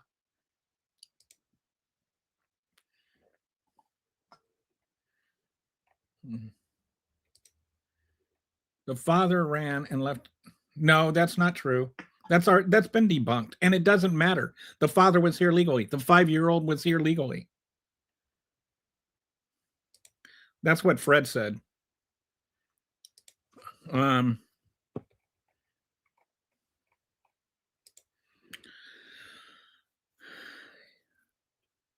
Well, they haven't been. At least not legally. I mean, the Fourth Amendment is there. And if they have been, I don't know what you're referring to. And I don't know why you feel like that's a thing that needs to be, like, I don't know what you're trying to prove by pointing that out. If that is happening, then that means that something that is happening shouldn't be happening. No due process in, no due process out. Well, what about you're kind of missing the point, dude. By your logic, any due process out, it meant no due process in. That's the whole point of due process.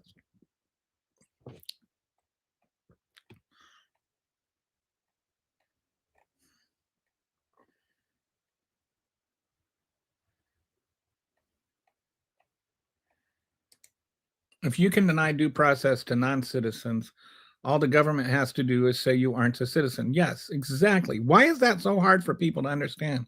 What are you going to do? Prove otherwise? Where? When? How? You think that you think any of these 170 actual citizens who were detained didn't try and say, hey, I'm a citizen, let me prove it? This is the problem with no due process, is if you don't have due process for everyone, you don't have due process for anyone. No, I can absolutely tell that you have never read a book. They're here illegally, so they don't have the. You just keep saying the same mind-numbingly dumb thing. There is a process. Dems flooded. Yes, the Dems flooded the country with illegals by following the asylum laws. They didn't create. Anyway.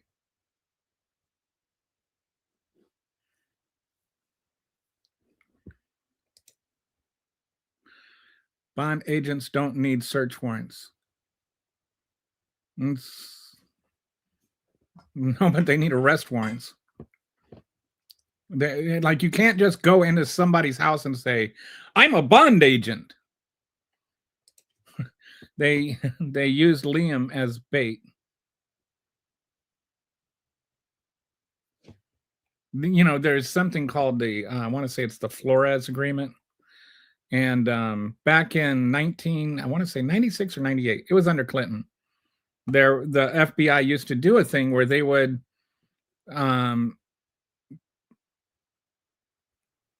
detain children in order to get the parents to come claim the children and then deport the whole family. And the thing is this is harmful to the children. Like,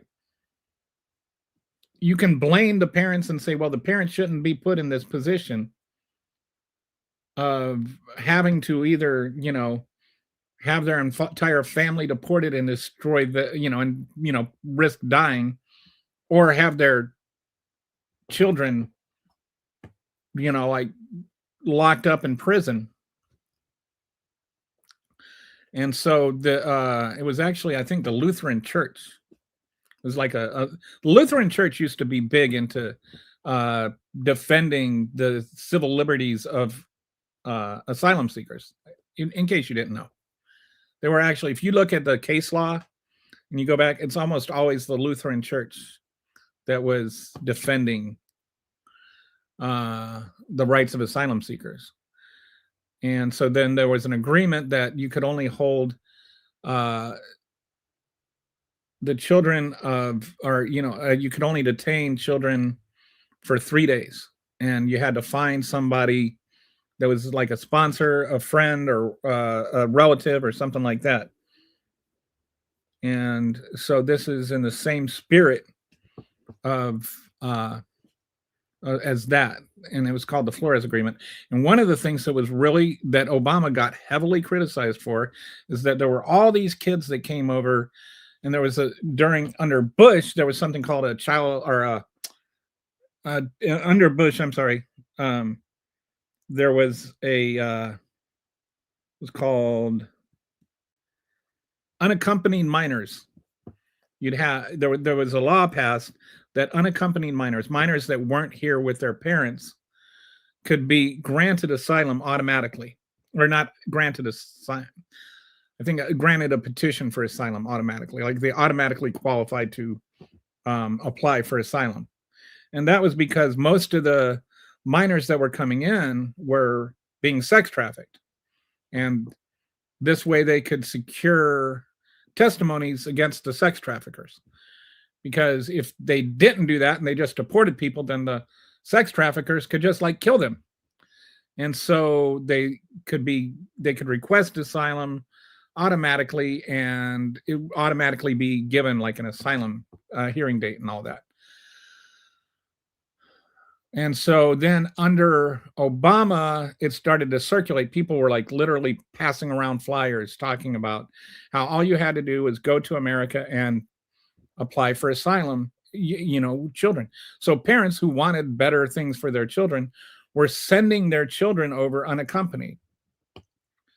And since they were unaccompanied, they would get asylum. And there was just these mass waves of children that were coming over. And because they were coming over in such volume, Obama couldn't, the Obama administration couldn't find homes for them fast enough. And so they started expending, they started being detained longer than the 3 days. And there was a lot of criticism of Obama from both the left and the right for going over that 3-day agreement in Flores. So anyway, this is all connected. This is just, they are even now just weaponizing detaining children again. And again, that family was here legally.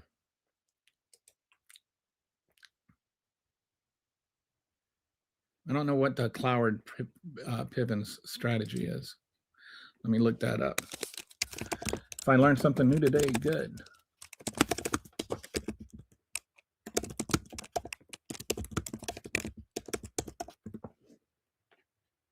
Did I remember that right? Okay, let me. So I.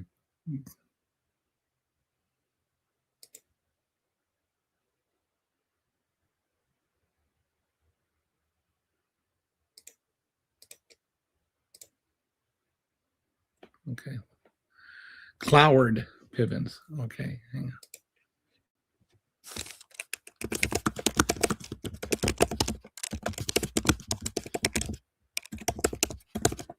Okay. Just waiting for political theory proposed by Columbia University sociologist Richard Cloward, Francis Fox Piven in their 1966 article, The Weight of the Poor, A Strategy to End Poverty in America, published in The Nation. Cloward and Piven argued that many poor people eligible for welfare weren't enrolled in programs. They suggested that mass mobilization to sign up all eligible people would overwhelm the welfare system with demand, create a fiscal and administrative crisis, force the federal government to respond, ideally lead to replacement with a guaranteed minimum income or smaller universal program. Interesting. How do you figure that this is what is part of the Cloward Piven strategy? I don't understand what you're saying.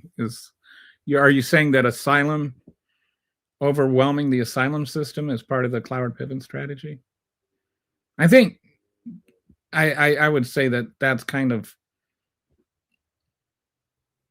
I don't know who would be strategizing. Kelly, thank Elon Musk for giving Donnie $270 million for his campaign, and otherwise he'd lost. Yes, I think that Musk's massive contribution was a significant factor.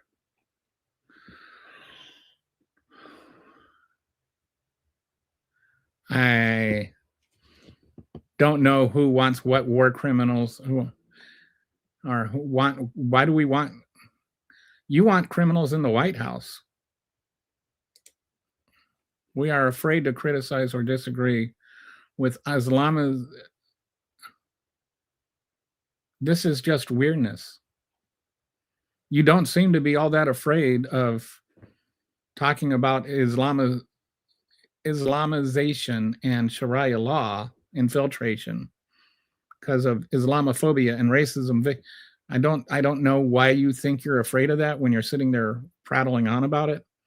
And I don't know why you're prattling on about it. I don't know what this has to do with anything anyone has said in this entire conversation. This seems kind of like out from left field. It's almost like you're just being Islamophobic.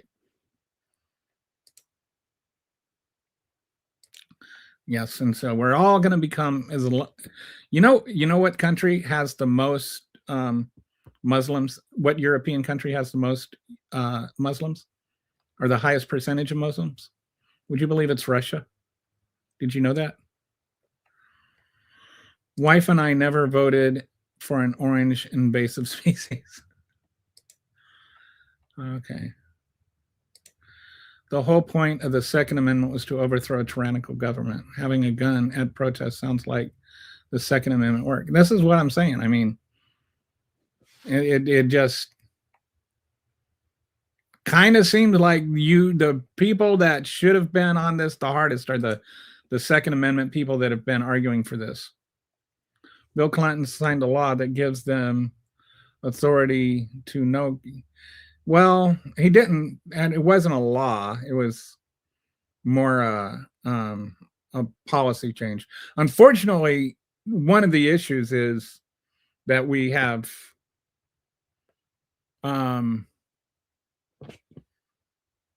avoided immigration law updates to the immigration laws, and so everything has just become more and more by executive order. So this was an executive order, and I think that what you're referring to is the I can't think of the policy, but I think under Clinton it was like there was a minimum amount of days that, like it was 3 days or something under Clinton, where if you were apprehended within 3 days, you didn't get due process, you just got sent back.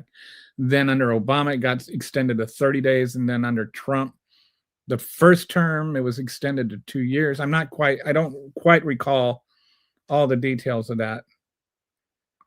But this is also, even with that, there is some degree of process until now.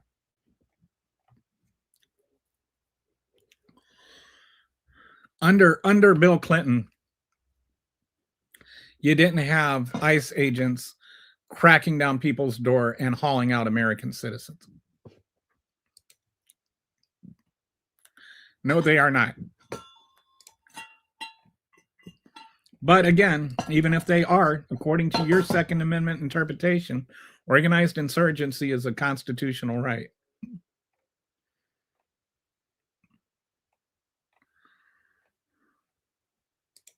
Sorry, you can't finish a meal because you've only seen him sit at this table. Saying he can't finish a meal because you've only seen him. I don't know what that means.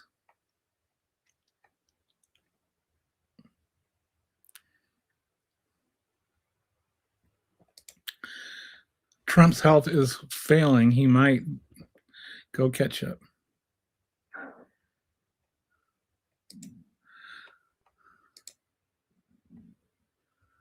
They're using symmetrical war tactics, yes, trying their best to provoke without meriting full engagement, and they are clearly willing to martyr themselves. Yeah. Just, or can I offer another possibility? Clearly, they just don't think that people should be murdered for exercising their First Amendment rights.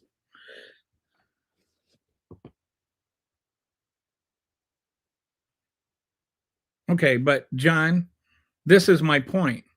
When people say that the Second Amendment there, so the Second Amendment is there to protect us from a tyrannical government, then what does that mean?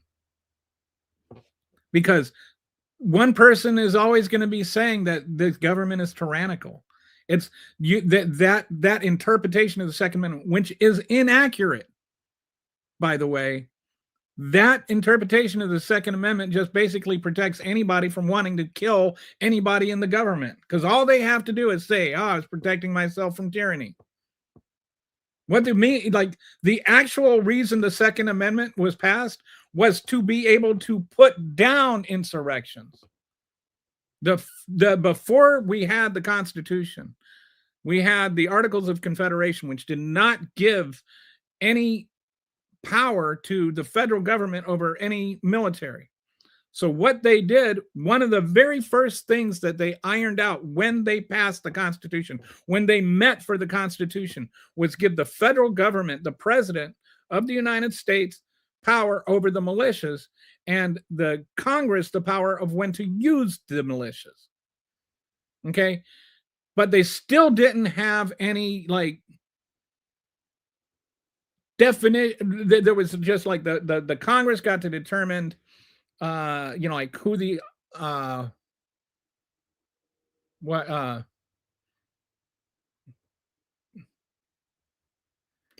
can't I just dropped my thought, like who the officers were and stuff like that, or the training and like and who the officers were. There was some things that were powers that were given over the militias by the Congress, like who was designated officers and what kind of training they got and some things like that. And then the president got to determine where to, like the president could determine when to use them. The governors got to use that too. And so, it's all in the First and Second Amendments, or First and Article 1 and Article 2. Sorry. Hang on, let me.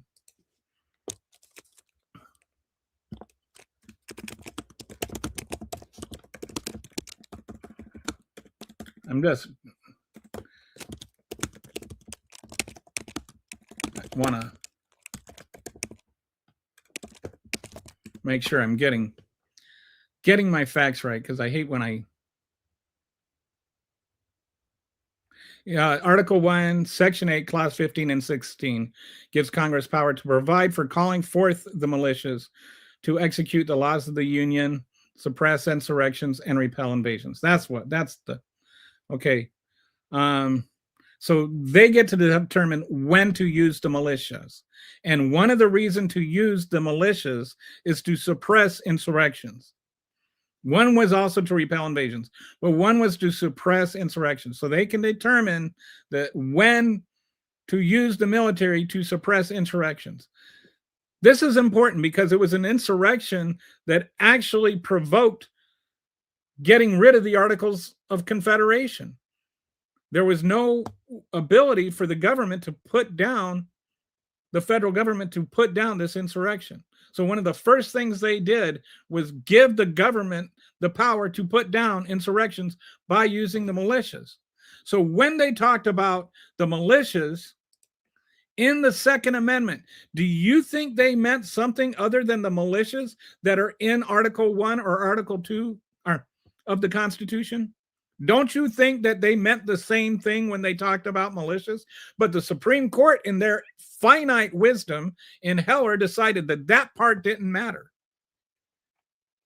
So I think that the whole argument that the federal government, or that the Second Amendment was there to protect us against an overreaching tyrannical government and to protect our right to have insurrections whenever we wanted, is completely upside down. The Second Amendment is there to put down insurrections, not to protect insurrections.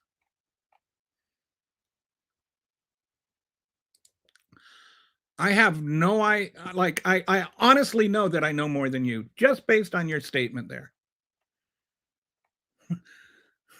I have done a pretty vast amount of research on Hitler and Stalin and World War II, and also Mao. I actually did a pretty in-depth study when I was in college. I did a thesis on the well, a term paper, not a thesis, but I did a term paper on authoritarianism and comparing those three people.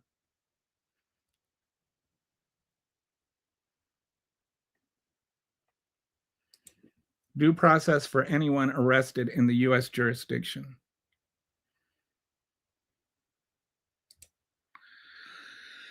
How do foreigners buy property all the time?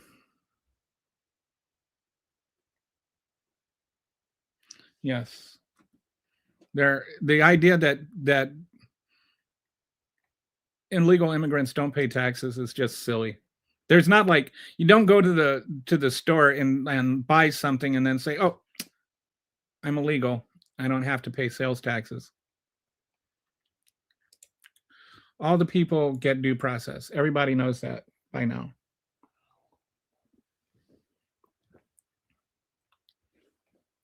All the people should get due process. But they're not getting it.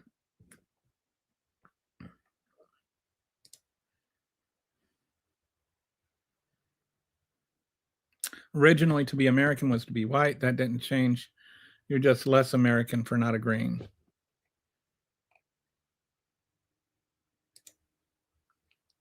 Come on, guy. At no time in history did any administration ever let that many immigrants in the country.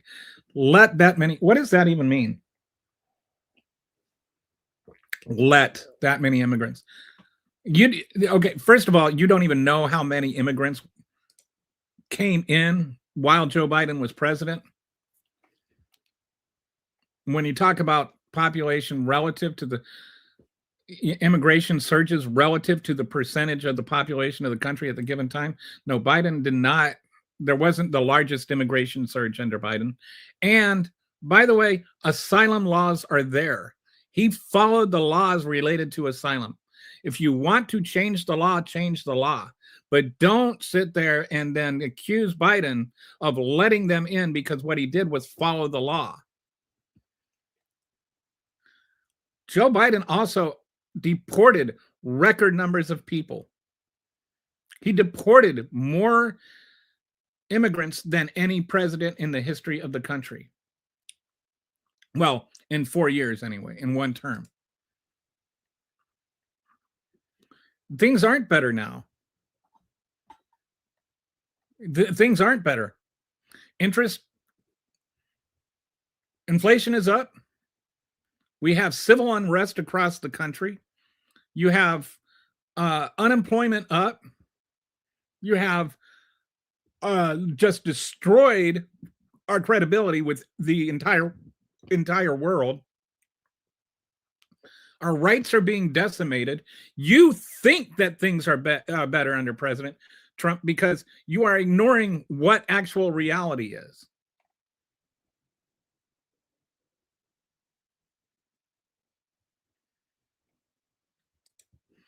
Damn, imagine having,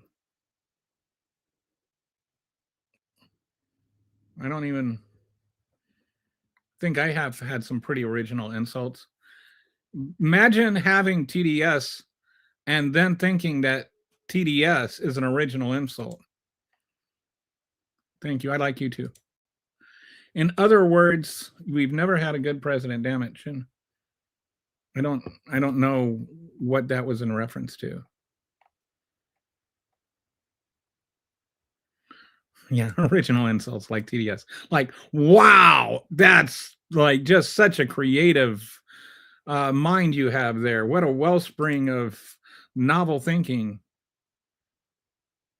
I'm 58, not 70.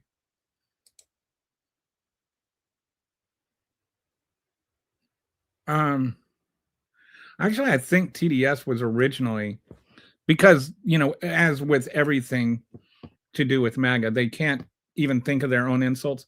They just kind of took an insult that was directed at um, them, like just this knee jerk reaction to defend everything Trump says, everything Trump does.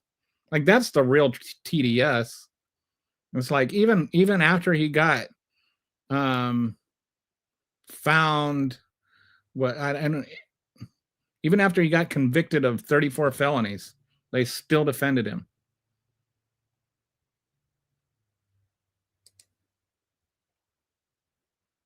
No, some people don't. I think Donald Trump is one of them. Go ahead and explain how that's not original. I'll wait. Well, the fact that you use TDS, a known acronym, means that it's not original by default. Like you can't use an acronym that has been used 25 billion times before and then think that it's original.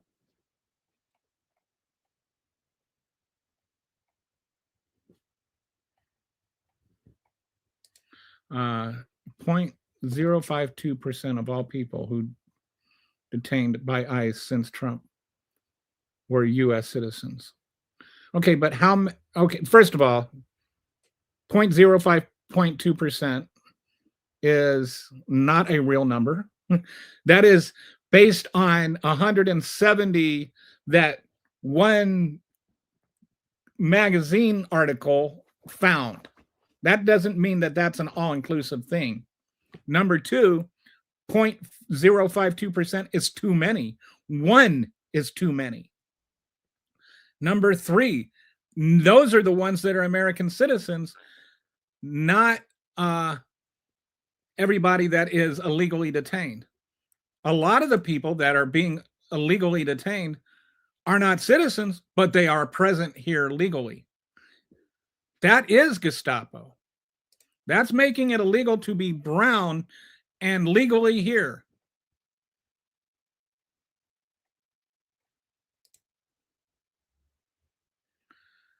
Elon can't even play Diablo 4 properly. I don't know. I've heard stuff about this. Like I'm not quite sure what the whole Diablo thing with it. Like, didn't he like suck so bad at Diablo he had to get somebody to pretend to be him or something so that he could boost his score? Acorn push for Cloward and Piven. Man, you're going back to Acorn? Do you have mods? I have a mod. Right now, where I just had like I'm not quite sure why, but it might have been because we had banned too many people at one time. And so I had to restart the stream, but we're avoiding blocking people right now because I don't want to get like a second gig in one show. I appealed it, but somebody I guess said that I was a pedo because I was covering the Epstein thing. France has fallen to Muslims. What does that even mean? Like honestly, what do you think that means? That it's fallen to Muslims? Like it's like that's such a weird thing to say. It's just such a weird thing to say. Have you seen the UK lately? They throw you in jail for criticizing immigration. No, they do not. Russia, because they conquered their lands. Yes, Russia has the highest Muslim population, but I am pretty sure it's been a while since Muslim conquered Russia. Like, what does that even mean? Like, it's hard to believe Islamophobia when I keep getting called out.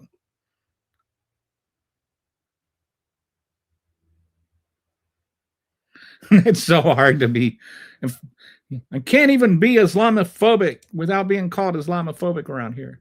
How can you claim what America would have been if the other candidate won? Do you have a crystal ball or red tea leaves? Do you have tonight's winning Powerball? I think I do think that I can say with a relative degree of certainty that Kamala Harris would not have raised tariffs on the entire world, that Kamala Harris would not be sending ICE out to arrest anybody that is brown and doing this racial profiling stuff. Oh, that Russian Islam goes back 800 years. Like, it's just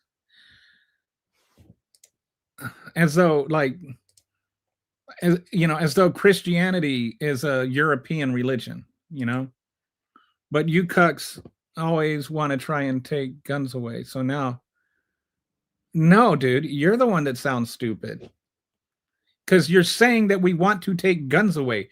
There has never been a single Democrat nominee for president that has ever wanted to take guns away. No one, not one.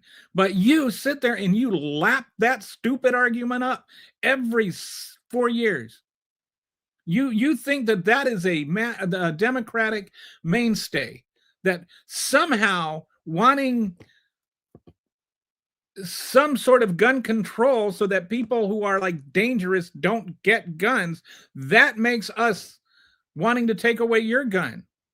Does that mean that you're dangerous? The only way that Democrats would want to take away your gun is if you were a dangerous criminal. Are you a dangerous criminal? No? Or yes? I mean, if yes, then you shouldn't have a gun.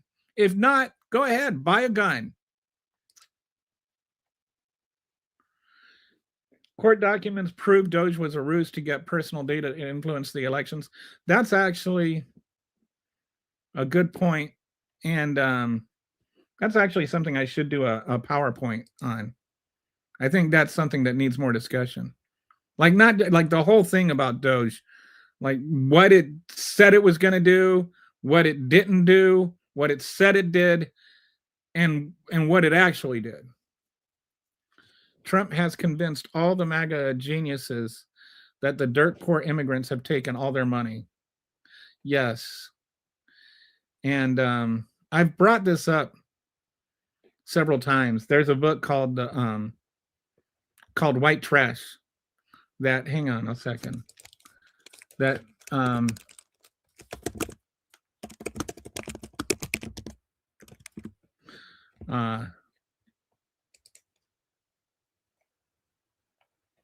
here, this is my affiliate link.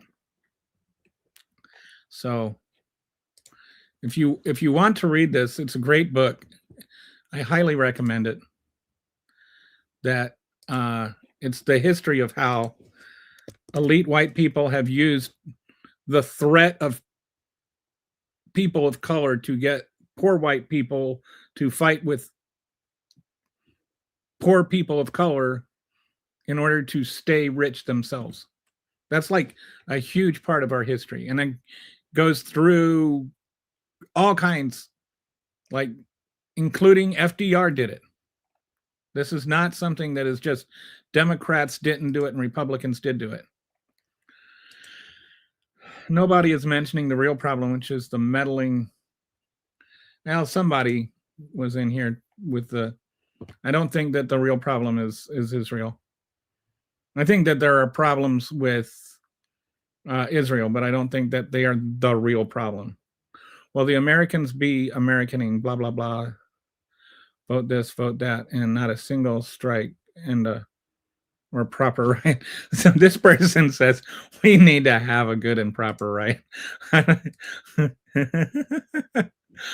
Oh, dude, I love you just for that utterance. A proper riot. We need a proper riot. Are you British? That's such a good comment. If I say I want to ban smoking for years, and all of a sudden I start smoking, I look dumb. Yeah, nobody's ever said, nobody, you're acting like Democrats have been saying for years they want to ban guns. They don't say that. Yeah, a well-regulated militia. And then the Article 1 and Article 2, or Article 1 and Article 2 say how that militia is regulated, which is really something. Like that, and you never hear the the Second Amendment apologists talk about how it's regulated. Like, oh, we're an independent militia. Okay, is your militia? What's the wording? Can your militia be called forth to execute the laws of the Union, suppress insurrections, and repel invasions? Is it provided for organizing, arming, and disciplining by the Congress? Like, reserved to the states. So are you the state, the state government gets to appoint who the officers are? So, is that your case in your little state militia, your little independent militia? Does that apply? Because the Constitution specifies how the militias are supposed to be regulated, and I don't see any of that. Why does the left continue to allow politicians to weaponize their empathy to be used as pawns in their power play?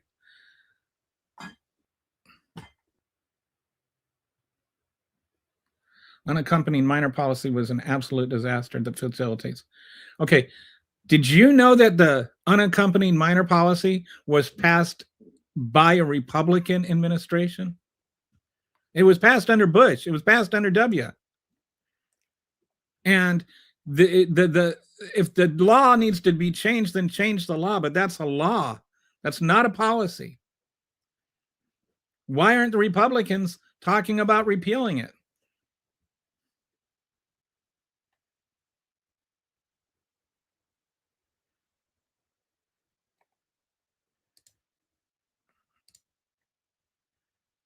Do you believe that there are some communities in the U.S. that are practicing? I don't care, because what you call Sharia law is, as long as they're following the American law, I don't care what their religious preferences are. They have religious ceremonies. So if somebody gets married at a Muslim wedding, I am not going to lose my wig over that.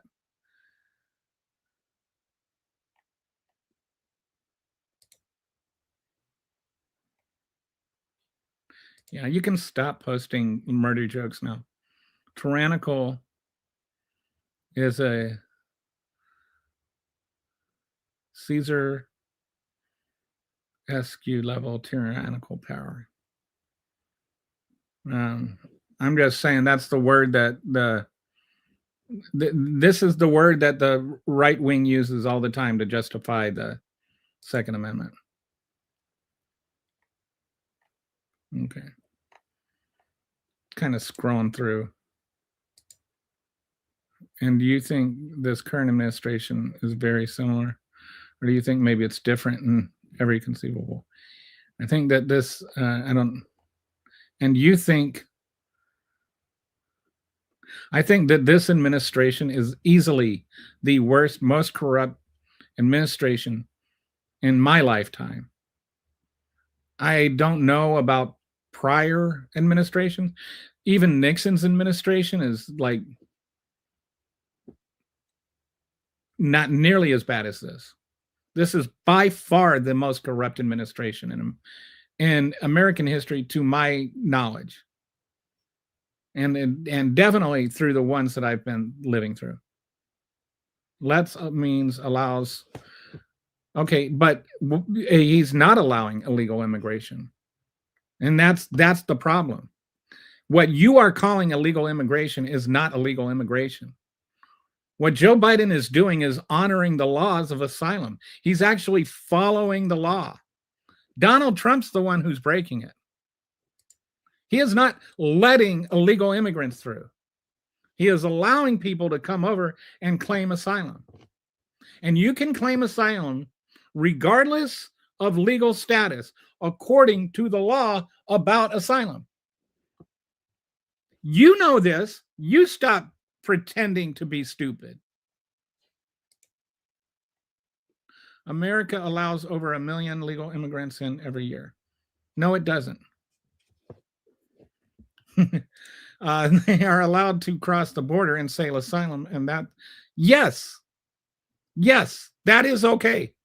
That is 100% okay. That is exactly what the law says. If you have an issue with it, then check the law. But that's also kind of the whole point of asylum. Like, you have to be here in order to claim asylum. If you can't cross the border legally, then how do you ever declare asylum? That's the point of the law. Have you ever read the actual law? Here, let me just read this to you.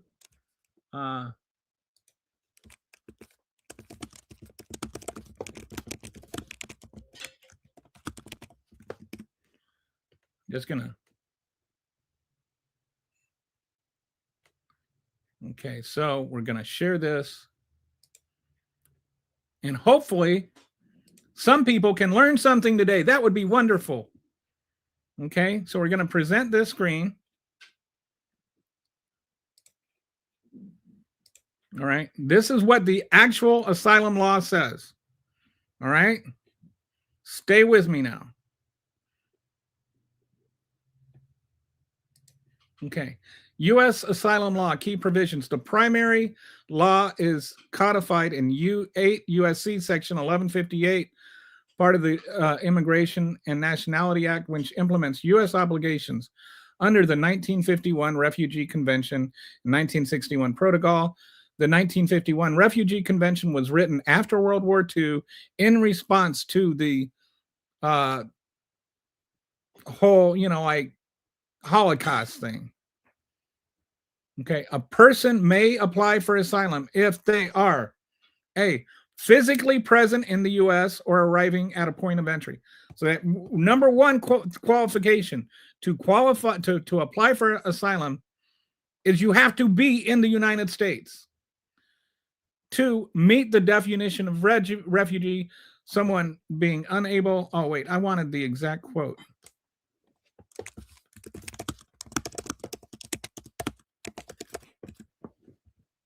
I want to read the exact law to you.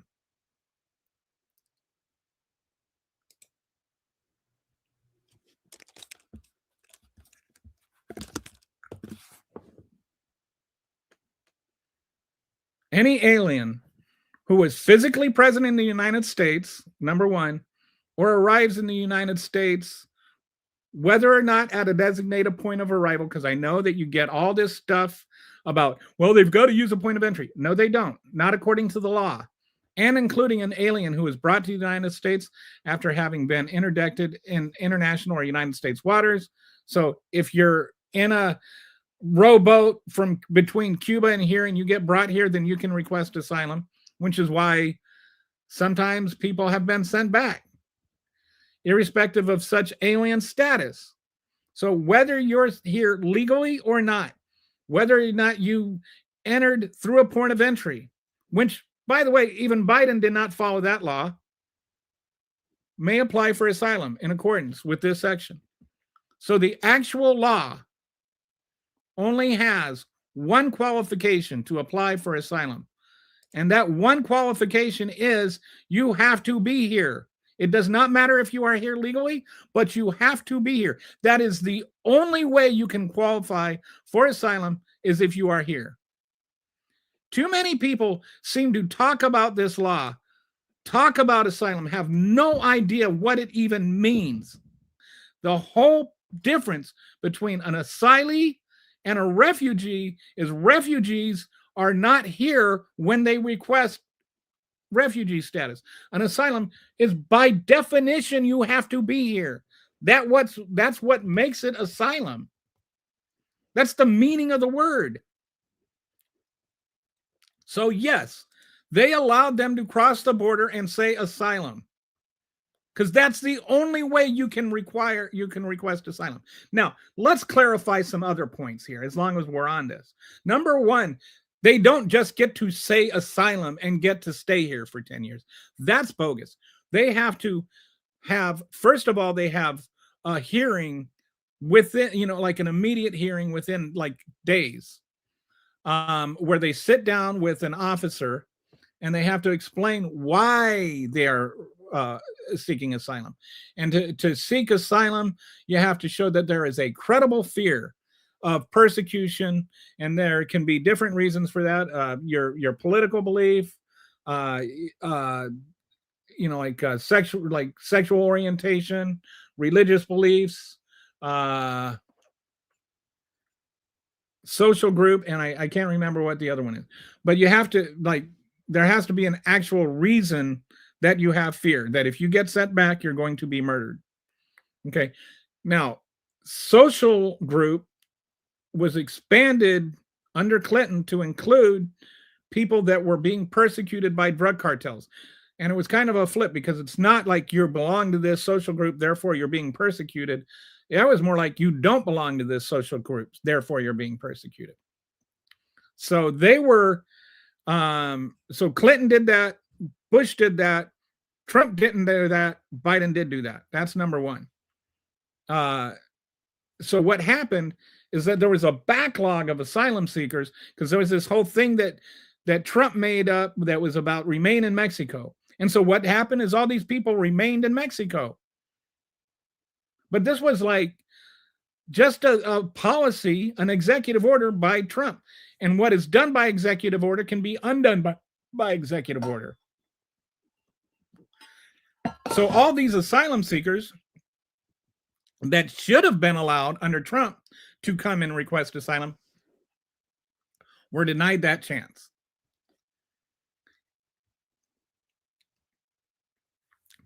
Please learn what the facts are before you argue with somebody that knows what they are.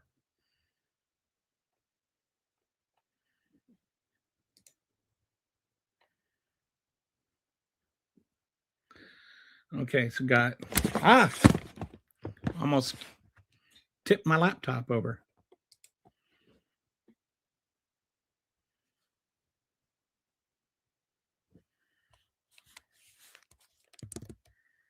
Oh my goodness. We're going to have some people have some fun with this one. Okay. New release. Whoops.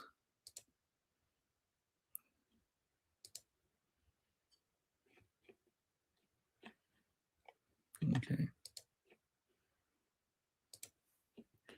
So this says, newly released email correspondence between Jeffrey Epstein and former Israeli Prime Minister Ehud Barak references former Mossad agents who, what was that? Do dirty investigations. Did Boyce ask you to help obtain former Mossad agents to do dirty investigations? This is getting a lot of press. Well, you think it was getting a lot of press then? Okay. No,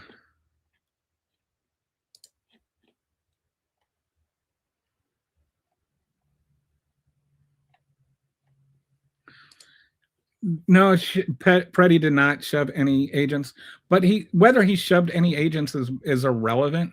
He never was a threat to kill anybody. And he didn't shove agents. He helped a woman up, and then when he was helping her up, they maced him, and his body physically reacted to having been maced.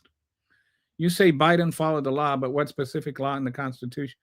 There are no laws in the Constitution. In the law he was following, as I was reading, 8 U.S.C. Section 1158, the laws on asylum. At least understand the difference between a law and the Constitution. Do you know that no law, there isn't a single law in the Constitution? Understand what a law is and what the Constitution is.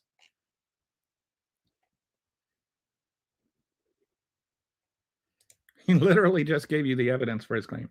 It's like information they don't agree with just doesn't penetrate. It's like it just bounces off.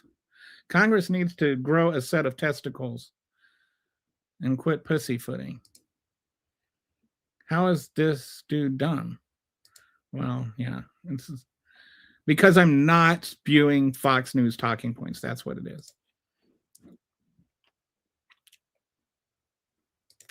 He signed an order of stay in Mexico because there is no reason for them to stay there.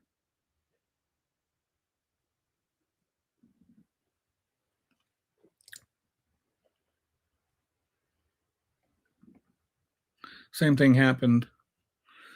Yeah, there's a bit of a difference between a visa and the remain in Mexico policy. With the remain in Mexico policy, what Donald Trump was doing is saying you can request asylum here, but you have to stay in Mexico until you get your hearing date, which is hard because how are you, like they couldn't find out when their hearing date was. And then because they didn't know when their hearing date was or where it was, and they would like move it around and like to different places and stuff. And so then they wouldn't show up to their hearing because they had no way of knowing when or where it was. And also, like the whole thing was bad because you'd look at, like all kinds of civil rights groups didn't like it because the asylum seekers were just easy pickings in Mexico.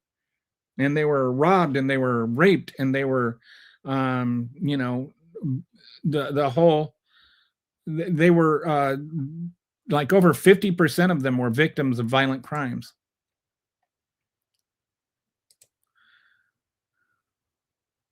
Yeah, agreed. But I don't know what you're referring to. There's lots of things on the internet that aren't true. I will agree with that. But just because it's on the internet doesn't mean it's fake either. I don't like these just because arguments because sometimes, most of the time, people are making the just because argument. It's in reaction to the notion that because somebody said, well, it's on the internet, therefore it's true, and not looking at the actual thing that is on the internet.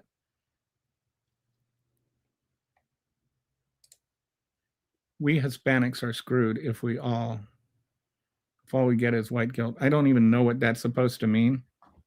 I don't even know what white guilt is. I've never felt guilty for being white. And that is within our country's power to allow or to not allow. It is. It is. But right now, it's our country's law that you let people in and get and if they are seeking asylum. And that's our law. If you want to change the law, change the law. That's 100% fine. Immigration reform, go for it. Want to change the asylum laws? Go for it. But right now, that's our law. So don't blame Joe Biden for doing what the law says. Given the current state of our country, we should allow new asylum seekers. Yes. We need to follow the law until it changes. That's what the president's job is supposed to be, right? The Congress's job is to make the laws. The executive branch is to review the laws, or to the legislative branch makes the laws. The executive branch enforces the law, and the judicial branch reviews the laws. That's the separation of powers. But we've kind of turned it into the executive branch determines which laws to enforce and which laws to not enforce and when to change the law. And this has been a slow, methodical thing ever since FDR. Like, I'm not just blaming this on Trump. Trump has amped things up. He just, like, we went up, from, like on the volume dial from 1 to 2 to 3 to 4. And then Trump came along and just cranked it all the way up to 20. Like, there is more about Trump than there has been with anybody else, but this gradual accumulation of extra powers by the executive branch, in large part because the legislative branch isn't doing its job. That is not something new under Trump.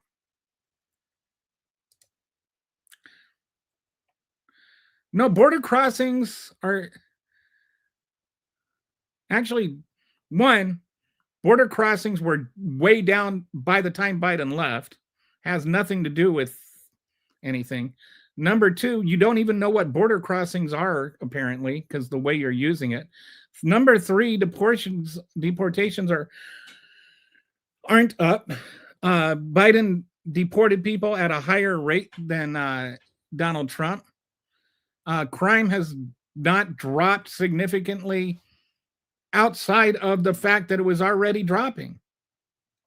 It's not like it all of a sudden started to drop. It's been dropping for the last 4 years. Is the U.S. law a lie? Yeah, no, I don't think I think I'm the one saying we should follow the law. He had a gun, so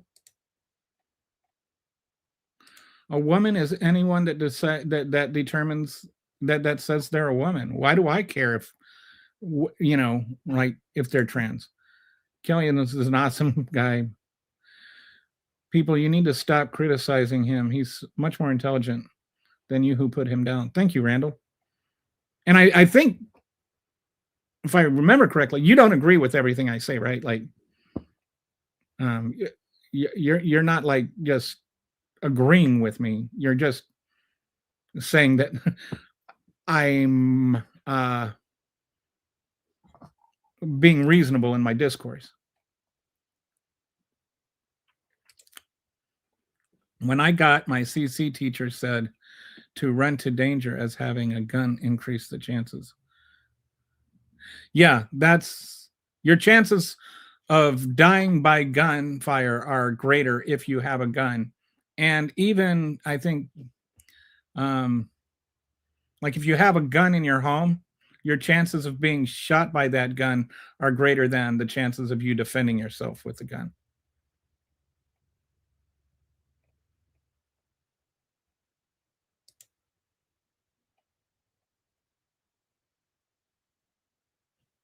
This guy is more educated than the majority who's blowing smoke.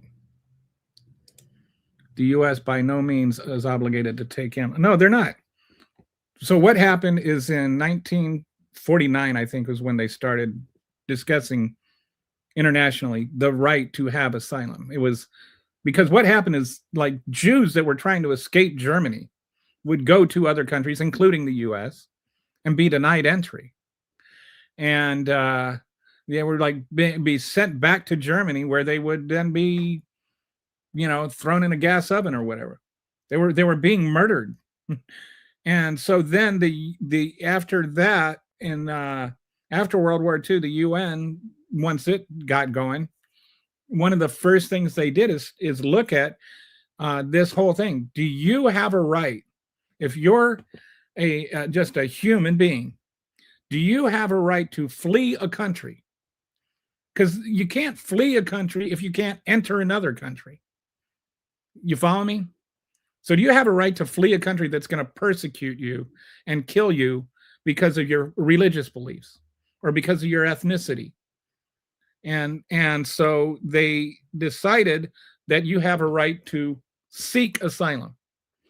But then the other side of that is, does that mean that anybody can just go to any country in the world and say, I want asylum, and therefore get to move there? There's got to be, because otherwise I'd be in Canada right now seeking asylum. You can't just go somewhere and say, I deserve asylum.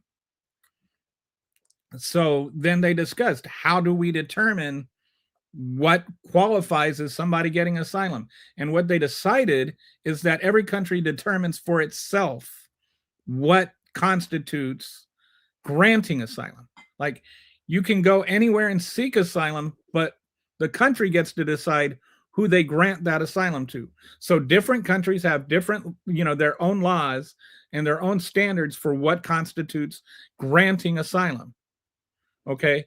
So the U.S. does have a standard for granting asylum, and it's in the asylum law, and it's those things that I specified earlier, such as, reasonable belief for credible fear of persecution for, your religion, your social group, your race or ethnicity, or uh, sexual orientation. Like, that's what our laws are. Like, if somebody gay came over here because they lived in a country like in, the Arab world or something where they do have Sharia law, and they said, if I get sent back, they're going to kill me, then they have the grounds to seek asylum. But you can't just say, if I get sent back, I'm going to be killed. You have to show credible fear. So you have what's called an asylum officer. And the asylum officer, their job is to, one, fact check to make sure that what you're saying is true. And number two, have a hearing with you, a discussion with you, where they, determine whether or not you're telling the truth, whether or not the fear is credible. And this is called a hearing. And they determine, based on that interview and based on, your paperwork, and based on, they like even call back to your home country to verify your story, because it's not always about being gay or whatever, but they validate whether or not what you're saying is true and whether or not your fear is genuinely credible. If you have a credible fear that if you get sent back, you're going to be murdered, then you generally get granted asylum. If they feel that you don't have a credible fear, they send you back. And it's been about lately around 30% of hearings pass muster. Like 70% get sent back. There are some people that, I've spoken to both asylum officers and asylum lawyers that say a lot of people get sent back that shouldn't be sent back, because some of the things that changed are ridiculous. Like you have to fill out your form properly. And on the form, there's a space for children. And it says on the form, if you don't know, or if you don't have children, or if you only have, one child, then you have to mark the rest of the empty spaces as NA. So if somebody comes over and they're like, they've got 2 children and they don't put NA in the other 2 boxes, then they can be denied asylum for that, no matter how credible their fear is. So anyway, it is not just the U.S. is obligated to take in all asylum seekers, but all asylum seekers that have a genuine, credible fear, our law is that we just take them in, and we decide what credible fear means, and we just decide when it applies. That's our law. If you want to change the law, but that is what the law is.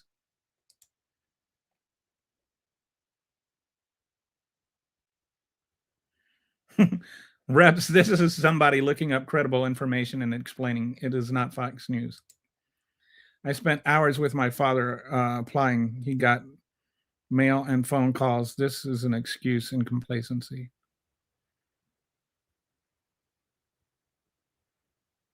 I don't know what you mean. Why? I don't know why we're all so pathetic. You can't close the, I don't even know what close the border means. It seems like when Republicans talk about closing the border, they mean just end the right to seek asylum. Because it's not like Joe Biden was just sitting there waving people through or something.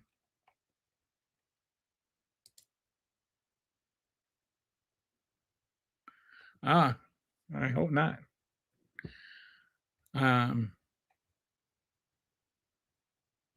Down south, it's kind of cool to be part indigenous.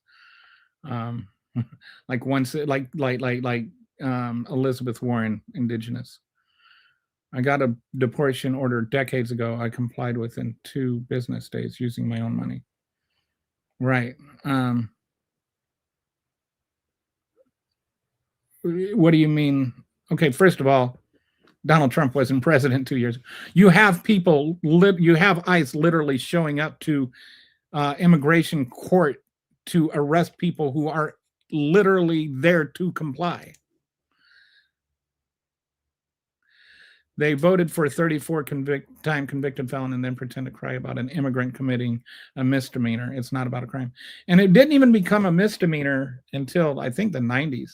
Some of the people they've arrested didn't even commit the misdemeanor. Like, it wasn't a misdemeanor until relatively recently. What was the reason?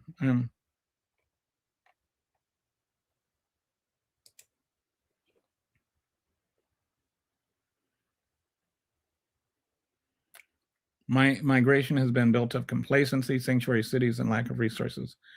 Yeah, I think you need to read more.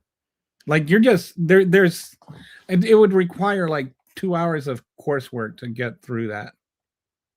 And it's like all of that is just so not true. It's like you don't understand what sanctuary cities are.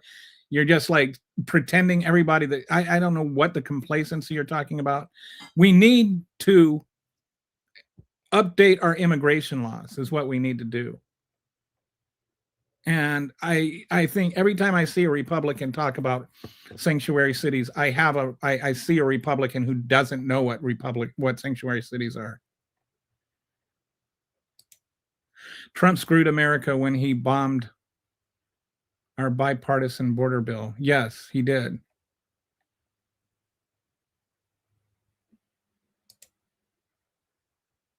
Hey, hell, Kelly, you and I do not always agree. I don't even always agree with me. And to be honest, if I ever met anybody that agreed with everything I said, I would be scared as hell. My wife certainly does not always agree with me. The worst part about my wife not always agreeing with me is my wife isn't always wrong. Kelly is the first person I've seen that actually pulls up information. Hey, I'm always happy to learn too. If I've been corrected on my show and admitted it, I agree with most of what you were saying. I don't agree with others talking diarrhea. Asylum seekers seem to apply for asylum within 1 year of their last entry. Yes, they have to apply for asylum within 1 year. That is a qualification.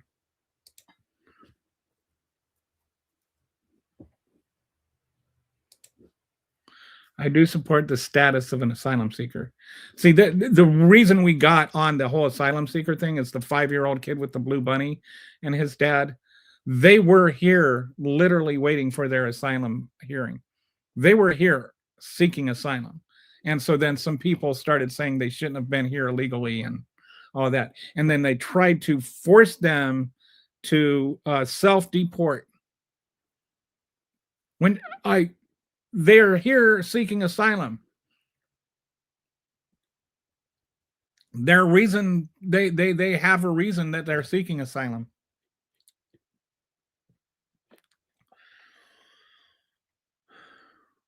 I know several Mexican Americans that got citizenship through the standard process. Yes, that. Okay, so here's the thing about the standard process. For the most part, there are two ways that you can get citizenship or get a green card through the standard process. One way is through employment. And in order to get a permanent visa for employment, you almost have to have at least a bachelor's degree, usually a graduate degree. Very, very few jobs. And then there's a whole lot of stuff that goes along with that. That's one way. The other way is to have a relative, a qualifying relative. That's where a good chunk of them, of people that come from. Those are the two ways that almost everybody that comes through the right way nowadays can get a visa. If you do not have a bachelor's degree and you do not have a relative living here, there's virtually zero way to migrate here legally. That's the thing people don't know. It's like the people that you were able to see, or, like the people you talked about that got standardship through the standard process, They were able to get it through the standard process. But how did they get it? They did not just, they weren't, like coming over here with a high school degree. There's no line to get in. There's no visa they can get. There are two kinds of visas for people, like common working class visa, and both are temporary. There's an H-2A and an H-2B visa. An H-2A visa is a visa is a agricultural visa. H-2B visa is a non-agricultural visa. So it's one or the other. Those are the two, and they're both temporary. They're both for seasonal work. H-2A is really hard to get, and almost everybody that gets those is from Mexico, because one of the things to get them is the person that hires you has to pay for your transportation, which is one of the reasons they're really hard to get. They're expensive for the employer. The other place, weirdly, that the second most places, second biggest place they come from is, believe it or not, South Africa. But those are people that are brought over to do like supervisory work, and they're coming over from the South African plantations, and they're white people. So but you can't convert from an H-1A or an H-2A or an H-2B to a permanent resident. Like, you can't. That's always going to be seen. There's no pathway to citizenship through a temporary work visa. The problem with the H-2B visas is there's only like 66,000 of them given out per year. And there's about 6 million people working in those jobs. 6 million illegal immigrants. That's most of the illegal immigrants are filling jobs for H-2B visas, which are only 66,000 of available. So while I respect that the Mexican Americans, got citizenship through the standard process, I would just say that the standard process is extremely limiting, especially if you don't have family members here or a bachelor's degree. Good, Crusher of Skulls. How are you doing? We need more people following immigration guards regardless of power. I think, yeah. And I think we need to change some of those laws. Like, honestly, it's better for America if we have more immigration, and if we can make it legal. If America's entire strength throughout its history has been by immigrants taking up a lot of the low income jobs, because they're willing to come over here and do the work that we don't want to do. I'm not saying pick our cotton or any of that kind of nonsense that MAGAs want to talk about. No, I'm talking about from throughout our entire history. It's always been immigrants doing the low wage jobs, because those people end up becoming the entrepreneurs. They end up their children become entrepreneurs. They're coming over here for the American dream, and they know that it starts at the bottom, and they're willing to work their way up. They're not taking it for granted. That's how we built our railroads. You know how many immigrants were involved in building our railroads? Chinese immigrants, Mexican immigrants, Irish immigrants, and free black slaves who aren't immigrants, but the railroads were built by immigrants mostly.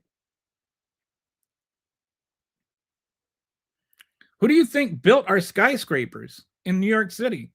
A lot of that was Italian immigrants. They were legal Italian immigrants. Legal. I want to make sure they were legal. They were here legally, and they were immigrants. But they could be. There was an immigration status for them to have. The same thing with the Irish and the Mexicans and the Chinese immigrants that built our railroad. The same thing with the Irish immigrants that settled the plains.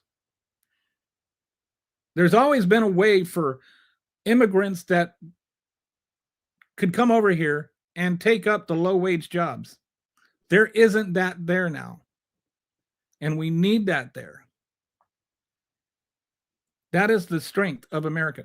And you look at, it's not just me riffing off the cuff here. There's like studies by places like Wharton that show that it's a huge surplus, a huge bonus to everything from unemployment. It actually creates more jobs than they take. It helps our GDP. It increases federal revenue. It does all kinds of positive things for our economy. And it doesn't even have the negative impact on wages that you might think, because once you start increasing the legal way that people can come over, then that means that they have to be paid the legal wages. We need immigration reform.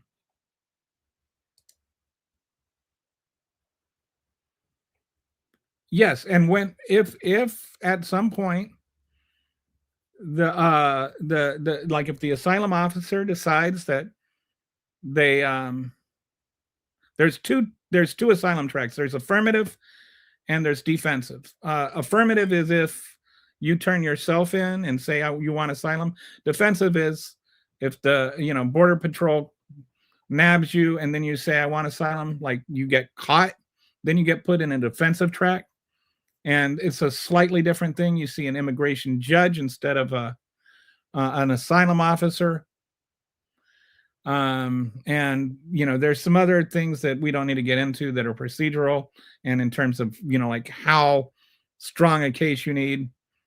But if you get turned down the affirmative track, you can go to the defensive track and take another swing at things.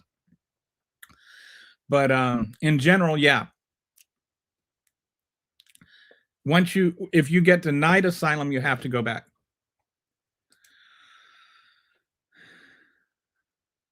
Yeah.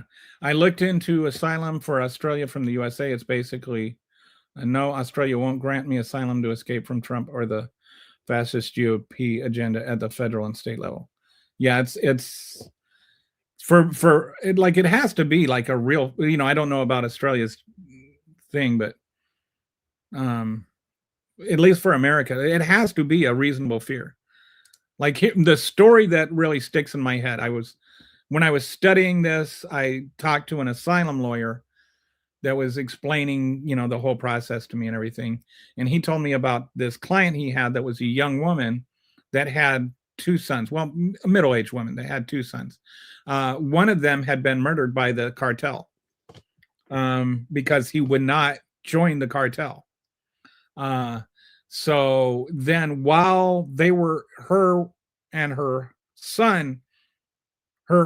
living son were at the older son's funeral, the people that murdered him came to the funeral, sat behind her, and then threatened both of their lives unless her younger son joined the cartel. So after the funeral was over, she went home, grabbed what she could, and walked across Mexico to get away from them and request asylum. All right. I would say that she has a reasonable fear. They already murdered her one son. What's going to, like we're supposed to believe she didn't murder her, they wouldn't murder her second son? Like she did not have a credible fear?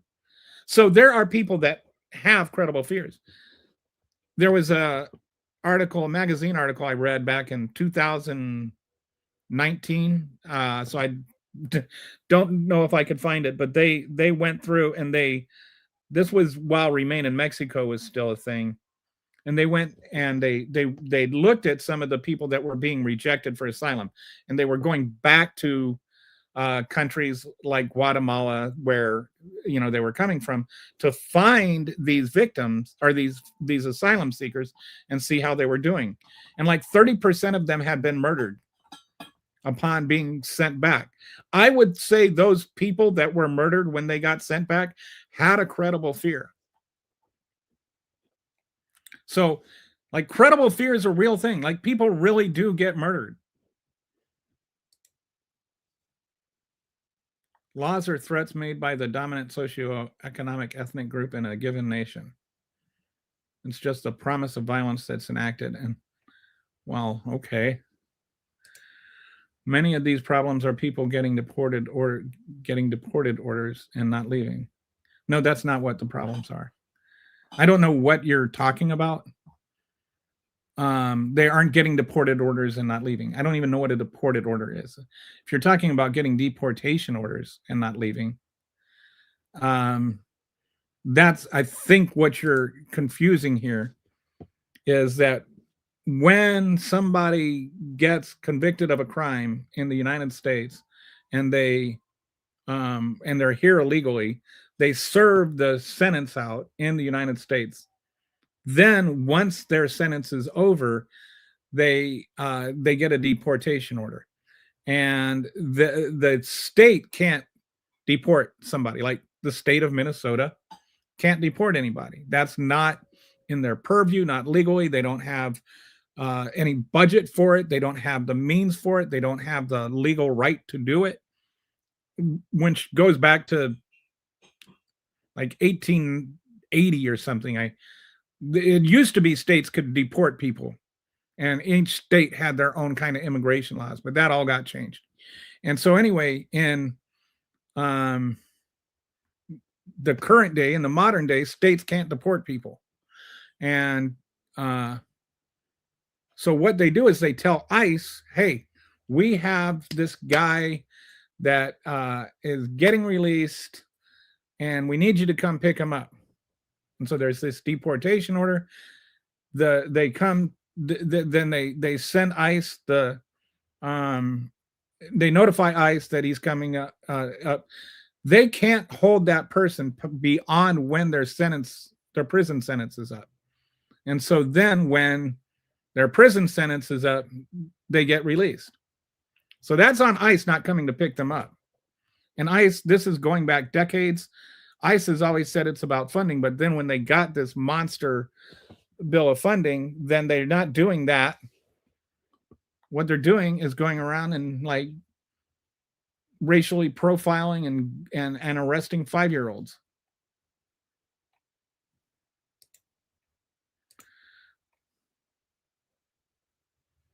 I don't have any problem with ICE arresting people with deportation orders. Nobody is saying that they shouldn't be arresting people with deportation orders. So this is a straw man argument.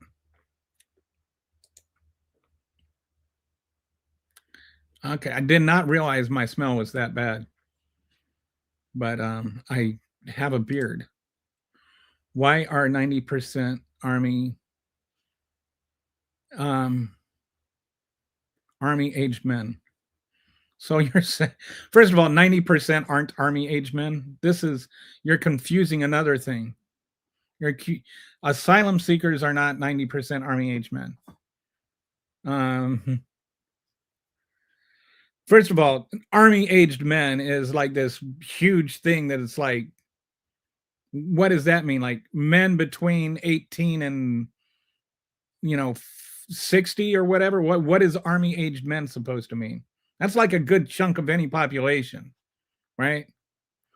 But there are the gotaways, which are people that get snuck over. And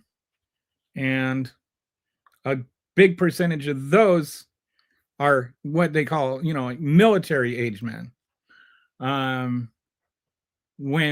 And a lot of them are actually in the cartels. And what the cartels would do, this is again why we need to look at actually changing what the asylum laws are. Because what happened, what they were doing is, and this also has to do with the whole stockpile of asylum seekers from Trump's first term. What they would do is they would get a bunch of asylum seekers, the cartels on the Mexican side, and they would say, okay, you guys go through right now. And so they would send these massive number of asylum seekers at the same time.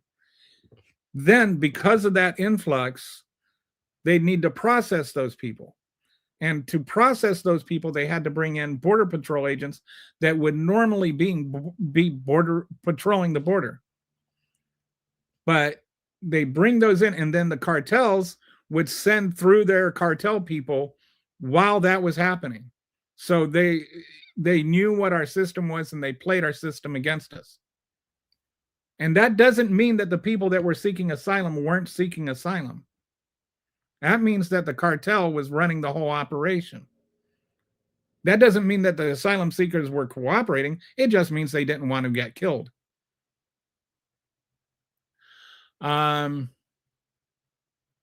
So that means also means a couple of other things, right? Like, one, we need more. We need more Border Patrol officers to process people so that the cartels can't game the system. And it also means we needed to adjust how we did things. That's why they came up, or why they changed the policy to meter the number of people that can come through at a time, so that they couldn't do that. There was like a 67% drop in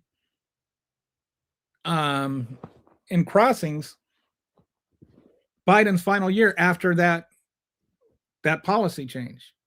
So, like, I really wish that people would and actually learn what was happening with the whole thing before they talked about it, because there's just a lot of things that are just wrong concepts.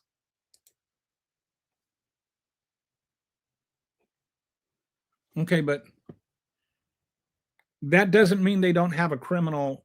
Like, can you imagine the death penalty for not filling out not filling out a form correctly? They can go to another Spanish speaking. Or, like, what is that supposed to mean? Why? Anyway, NGOs were caught. That's this right away. As soon as you just say NGOs were caught doing fraud, it's just a bogus comment. How many people can you let live in your home? No, nobody's living in my home, dude. I didn't have any illegal immigrants living in my home during Biden. Yes, he spoke. He blundered a sentence.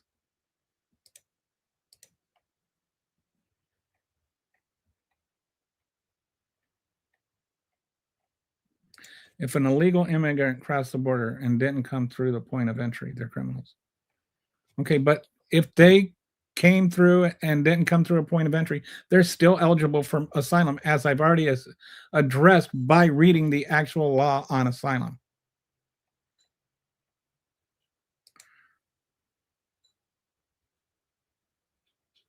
I lived this. What did you live? I mean, I don't know what you're suggesting here. Your experience doesn't take away the genuine experience of anyone else. Sanctuary cities are cities that will not assist ICE in deportation. And that's perfectly legal. There's nothing in the Constitution that says that you have to allocate part of your resources to enforce federal law. And states and cities make priorities. They vote on things. They get to allocate how they utilize their resources. If they choose not to utilize their police force to enforce federal law, that's perfectly fine with me. There's no laws that say they have to. We definitely need comprehensive immigration reform.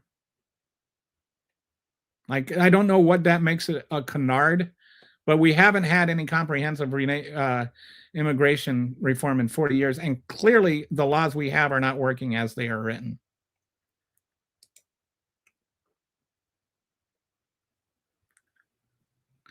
The data on sanctuary cities is sanctuary cities have a higher income and sanctuary cities have lower crime rates.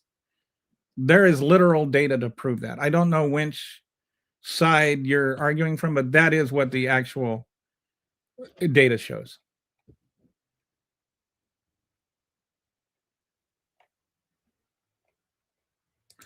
Asylum seekers are supposed to apply for. No, they are not. That's a myth. There is no such thing as that. The first safe country thing, that's just a myth.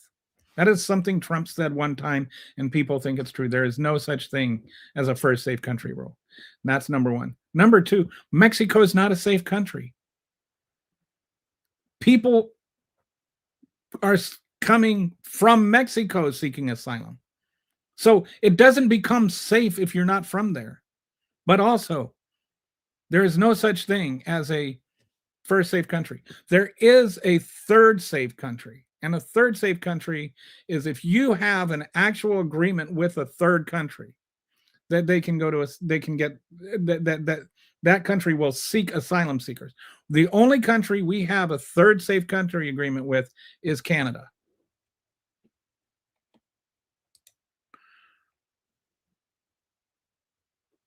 The complacency that I've seen with my own eyes is many people avoiding being deported and can avoid deportation without the help of the local institute.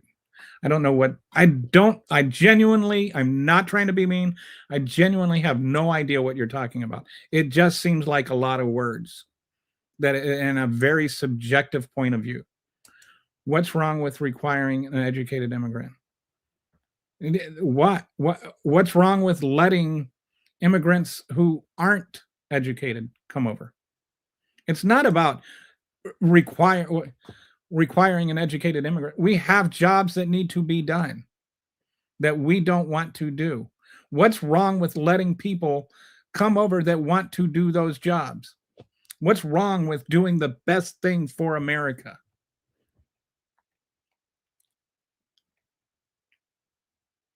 No, I am not advocating for slave labor. And as I said, I'm actually arguing the exact opposite. If you give them legal status, then you also give them legal protection. That means that you're actually making sure that they can't be taken advantage of. And slave labor is such a dishonest, horrific use of what illegal immigrants are. Illegal immigrants are people that want to come here, and they come here on their own. Nobody's forcing them here. They are people that can leave when they want. They can move about freely. They are getting paychecks. It's just such a dishonest thing to say slave labor. Like, why? Why do you have to? Why can't we have reasonable discourse without straw men and hyperbole and nonsensical arguments like you're basically for slave labor when I have specifically said the opposite? Trump basically put a millionaire. Yeah, now it's like you can just buy citizenship. The intent of visas is to water down the wages of American citizens. The party of labor should. No, that's not the intent of visas. I mean, your entire argument is based on something just nonsensical. This has set our labor back. No, what set our labor back is the war on unions. Reminder that if the $10,000 immigration fee instated by the current administration would have disqualified all our immigrant worker families from coming here in the 20s and 30s. Right. And it's like, that was good. That helped us. We don't have immigrant workers anymore.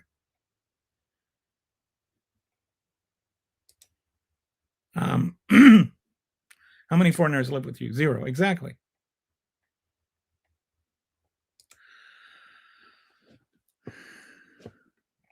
Okay.